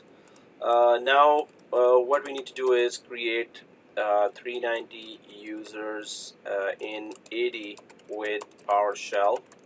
Well, that's still can't log in. Ouch. Oh yeah, Minuscule, did you may wanna, did you try to change the password for that as well? So hopefully, So if you are in the virtual machine area here, and you can go down, down, down, down, down, here, down, down, down, down, down, right? Until you see this reset password. And you can try to put that. So this uses the VM access extension to reset the built-in administrator account and reset the remote desktop service configuration. So once you logged into the VM, you should reset the password for that user. Is caps lock off? Yeah, I mentioned that as well. So means you hopefully the caps lock is not off. Oh, is off. Sorry. Yeah. Okay. So try it, or otherwise just email me that this happened, and if it takes long, or and right, then just upload it tomorrow, right? Okay, guys. But try.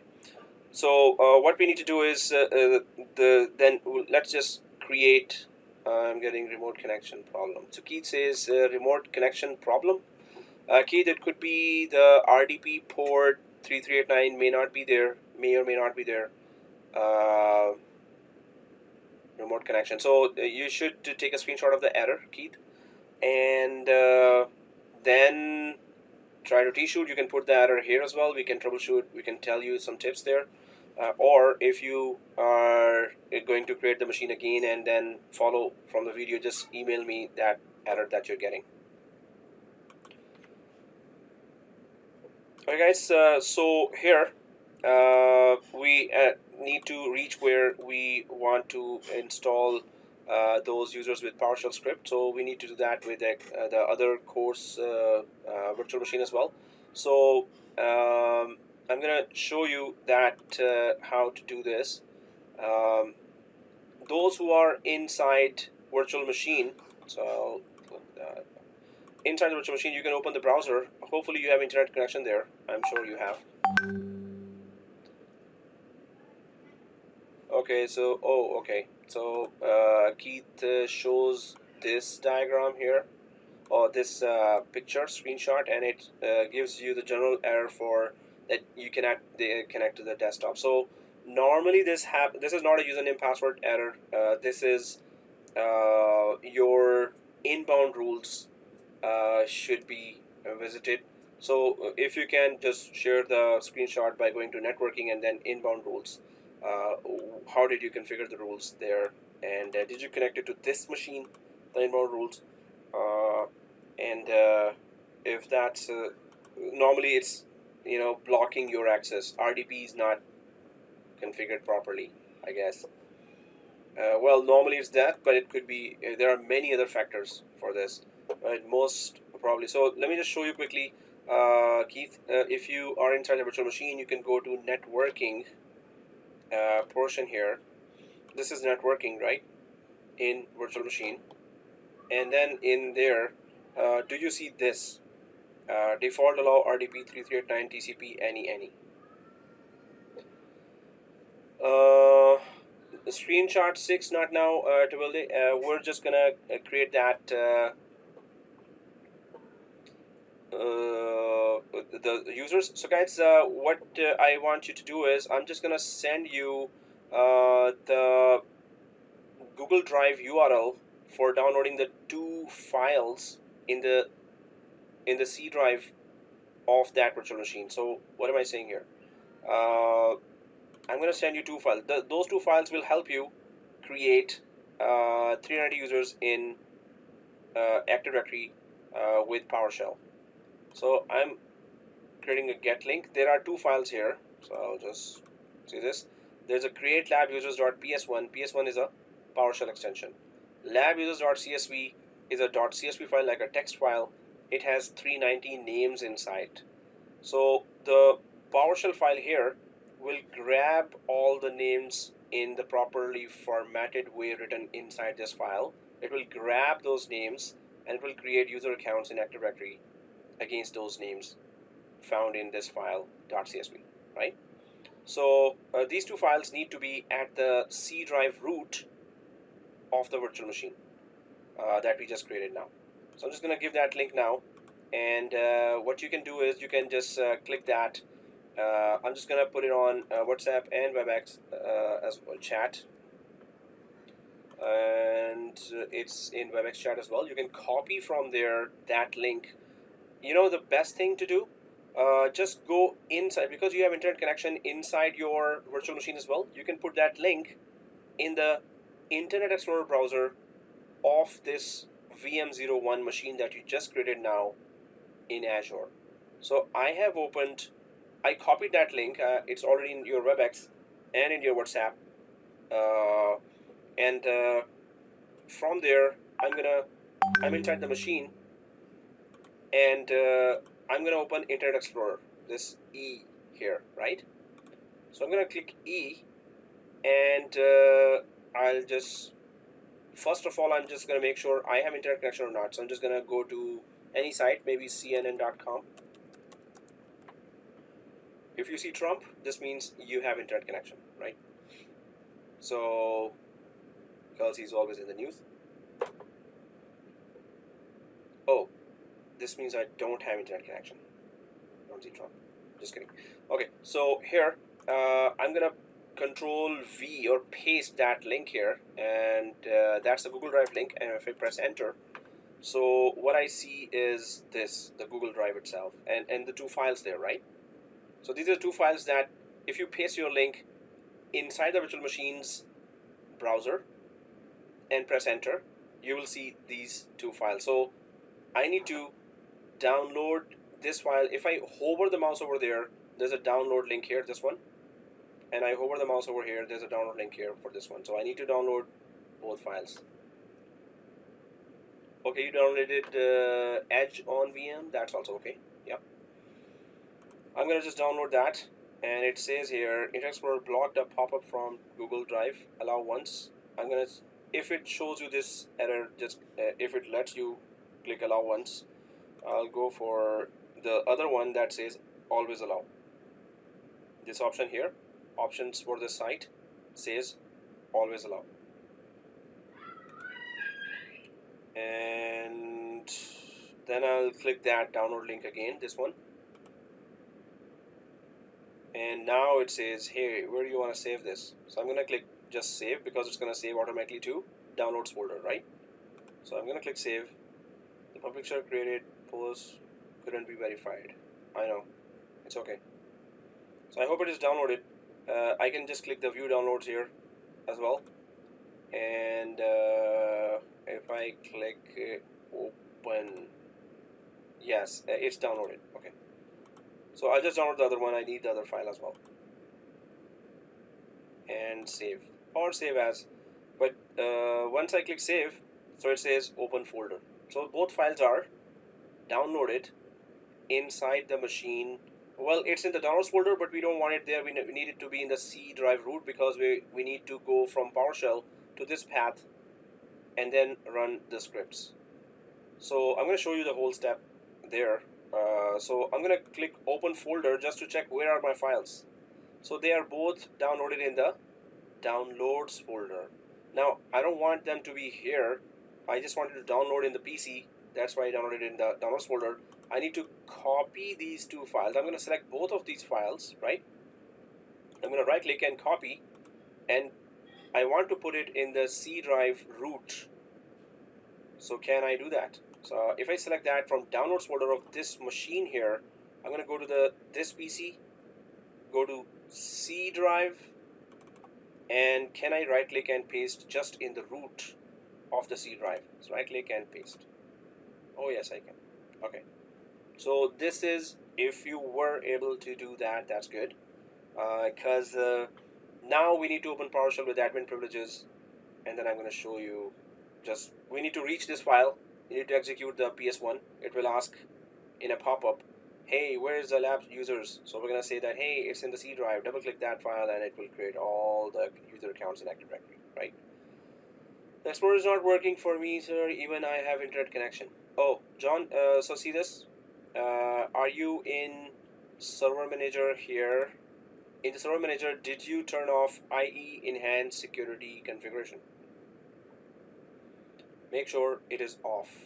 So If it is off, then yeah, you're able to download them. It was showing me that it cannot trust this file, but that much it showed. That's strange. You're not able to copy. You can download in your own laptop, and then can you just simply copy paste those files in the desktop of this machine? You can try that too. Oh, that's why I downloaded Edge. So guys, if your Internet Explorer browser, which really is kind of problematic, on my right side it says try a fast browser Chrome. We can just download Chrome as well, or we can download Edge. Anything but IE, right? Edge also is good, and Chrome also is good. You can just download that browser and paste the link there in that browser, and then simply download the two files, right? Okay. Well, let me know when you're there. So guys, what we need to do next, I can repeat that for whoever is falling behind, but if you have been able to download, so your files must be in the C drive root. If they are there, we can go from here onwards now. If the files are copied in the root, what do we need to do now? So I'm going to, why should we go that far? Let me just test one thing, guys. If I right click this file, and if I see that run with PowerShell, right? If I right click, so don't do that, but I'm just testing and open. Does it execute right away? Oh, it just shows me this execution policy change. Guys, so are you able to do that? So yeah. I didn't manage to open the internet. IE, do you have IE here? E? Yeah. Yes, I have, but it's not working. There's no what?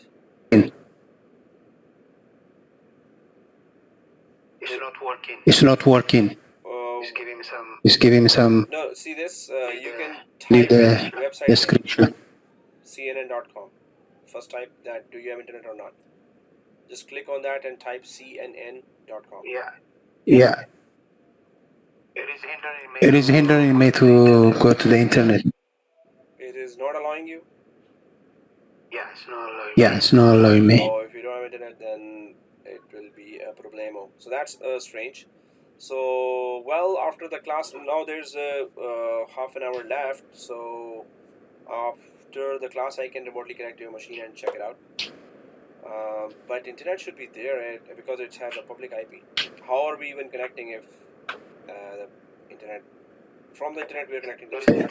There is internet, but it is the browser is not allowing me. Oh, so if you go down to Server Manager, did you turn off the IE and security, this one? IE and security? Yeah, do you know where that, where Server Manager is? See this, Server Manager? Click that. Okay. I'll try. Server and then IE and security, turn it off, then go there.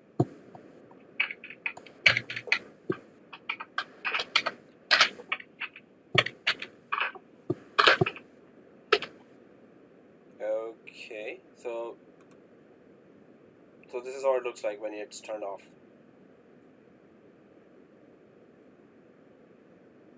Okay, so guys, what we can do is we can directly do this as well. I'm just gonna right click here, and do you see run with PowerShell? Hopefully you're all able to see run with PowerShell. Yes, okay. So I'm gonna click the run with PowerShell and open. So, the first time when I opened, it gave a message. Just press yes to that, or type Y or yes. You want to run the code, or you want to change the. I had to click. I had to close that because of the question that I wanted to answer. So I had to close this. But if you see that message, what does it say? Does it say let you run the script? If it says, do you want the script to be run, or do you want higher privileges, just say yes. Yes to all, exactly. Use of this, yes to all on that message. Oh yeah, this one exactly. Thank you for sharing. The execution policy helps protect. So this message is here. Thank you, Amir. So execution policy helps protect. So it's just saying that want to change the execution policy. Yes, we want to change that, and yes to the first one is yes. So just type default is N. So don't press enter. Just type Y and press enter. Or A. You can also type A and press enter. This will be yes to all. So please change my policy to let me run the script. So after that, yes, do you see something there? Or you can just right click and run that script with PowerShell again. And then you should see this page. Okay.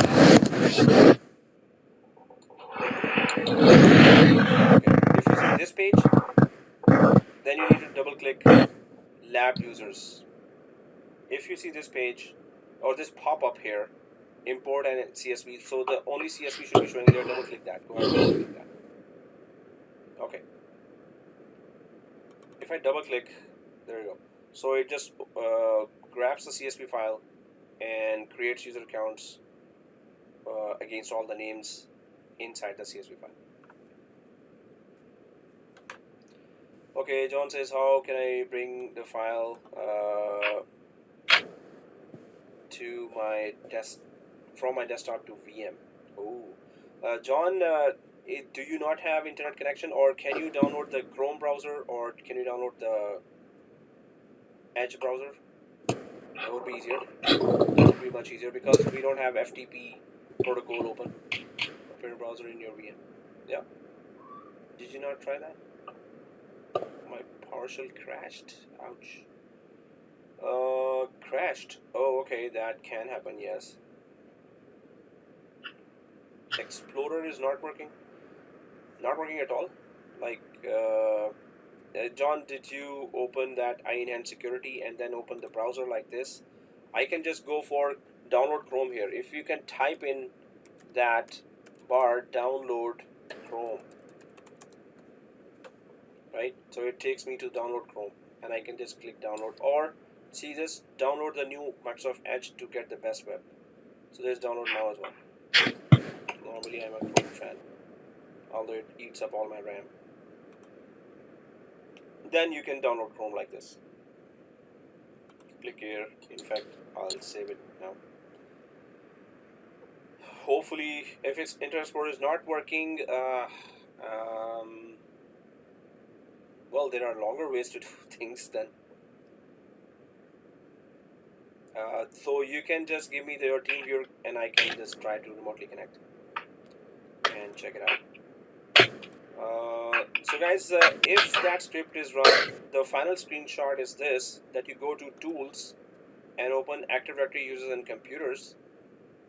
So I'll stop here. If you go to Tools in Server Manager and click Active Directory and Computers, in Active Directory and Computers, there is a new organizational unit called Exchange Users. And on the right, when you click the Exchange Users organizational unit, you will find all the 390 users there. So that's the screenshot we need. How can I connect back again? Okay, so Keith, you have TeamViewer installed.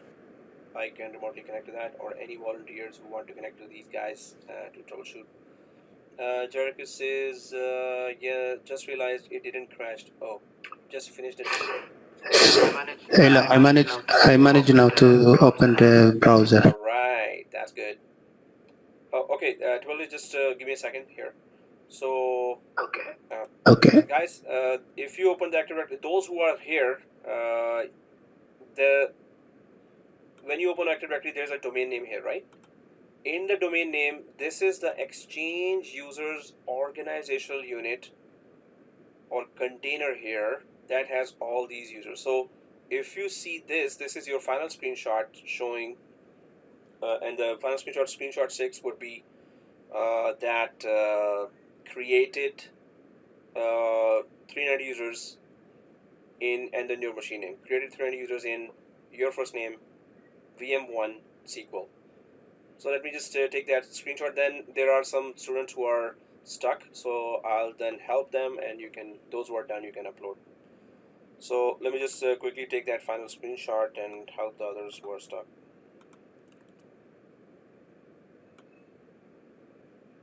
So the final screenshot shows that Active Directory on computers, and expand the domain name like this, and exchange users, click that. This is the folder that got created now, or container, and that is all the 390 users. So take a screenshot of these 390 users. That's your screenshot number 6 or final screenshot. I'll open the upload link, then I'll come back to students who are stuck. So the rest of the time I can just help them out one by one. Okay, so here, if the screenshot is taken for this, oh, you don't see exchange users? So did the script run well? Like, did you see all the users getting created? Like, there was that, slowly all the users were getting created there. Okay, you did see all the users. You can try to run the script again, and see if all the user accounts are getting created.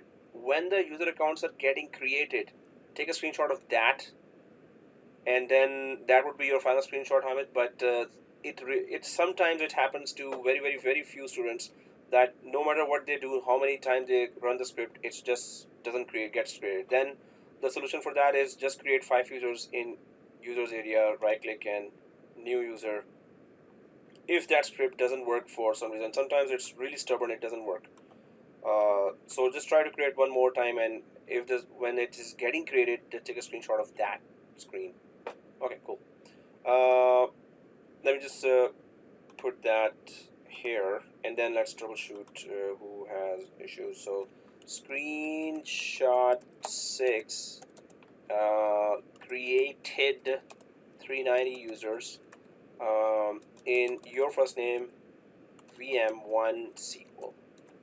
That's screenshot 6 created 390 users in your first name VM1 SQL, right? And I'll just put that screenshot. Create 390 users. Is there a Dropbox? Okay, sure. So let me just put that Dropbox, so those who are done can sign out. So there's that. Is it database? Yeah.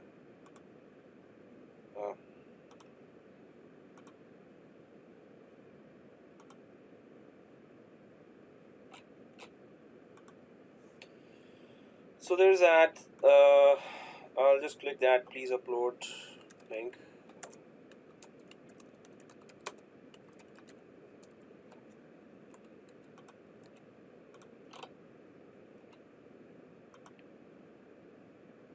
Okay, it's tonight midnight. Other than if you have sent me an email with a reason, guys. Later the reason has to be valid as well. So right now it's just first day, so I know it's tough. So it's okay. But later you should become a bit more acquainted with this type of format of doing labs with me. So it has to be a good reason, legit reason, if you were not able to upload before midnight. So right now it's okay, just email me whatever your issue was that you were not able to upload. So I'm clicking submit. Refresh the week 2 in database administration and upload your file. Those who are done. Okay. Now I need to, so this is a Dropbox here. You can just upload there. And others, so yeah, Twilde, you were saying? Now, guys, those who are done, bye-bye. See you next week. And while I'm just troubleshooting one by one, then who has issues? Let's do that now. Right.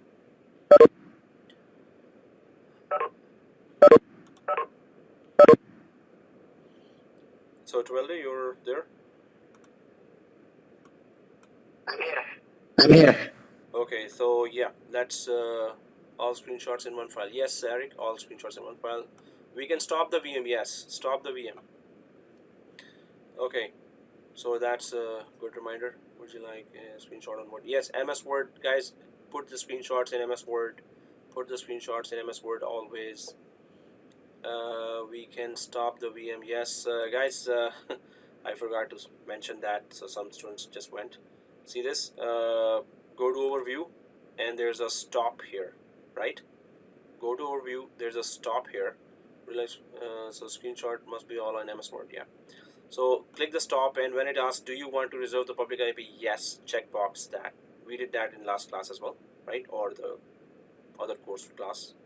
Do you want to reserve the public IP? Yes, checkbox and press OK. So stop in overview in the SQL overview, stop, and then checkbox and OK. That's all, right? Now go ahead and upload. Screenshots must be in a Word file. So I'm stopping that. Thank you for reminding that, Dylan. Okay. Yeah, sorry, Twilde. I just was repeating. So I'm there. Okay, I'm almost done with the files. You're done? No, I didn't get the files. Okay. You know what? I was gonna show in my machine that, but I actually stopped while showing that how to stop. So I'm just gonna connect and start again. Yes, Or yeah. I can remove. Maybe you know that in WebEx you can share your screen. Then I can tell you where to go and what to do. But do you know how to click the share button on your WebEx so I could see your screen and troubleshoot with you? Yeah, I can share. Share.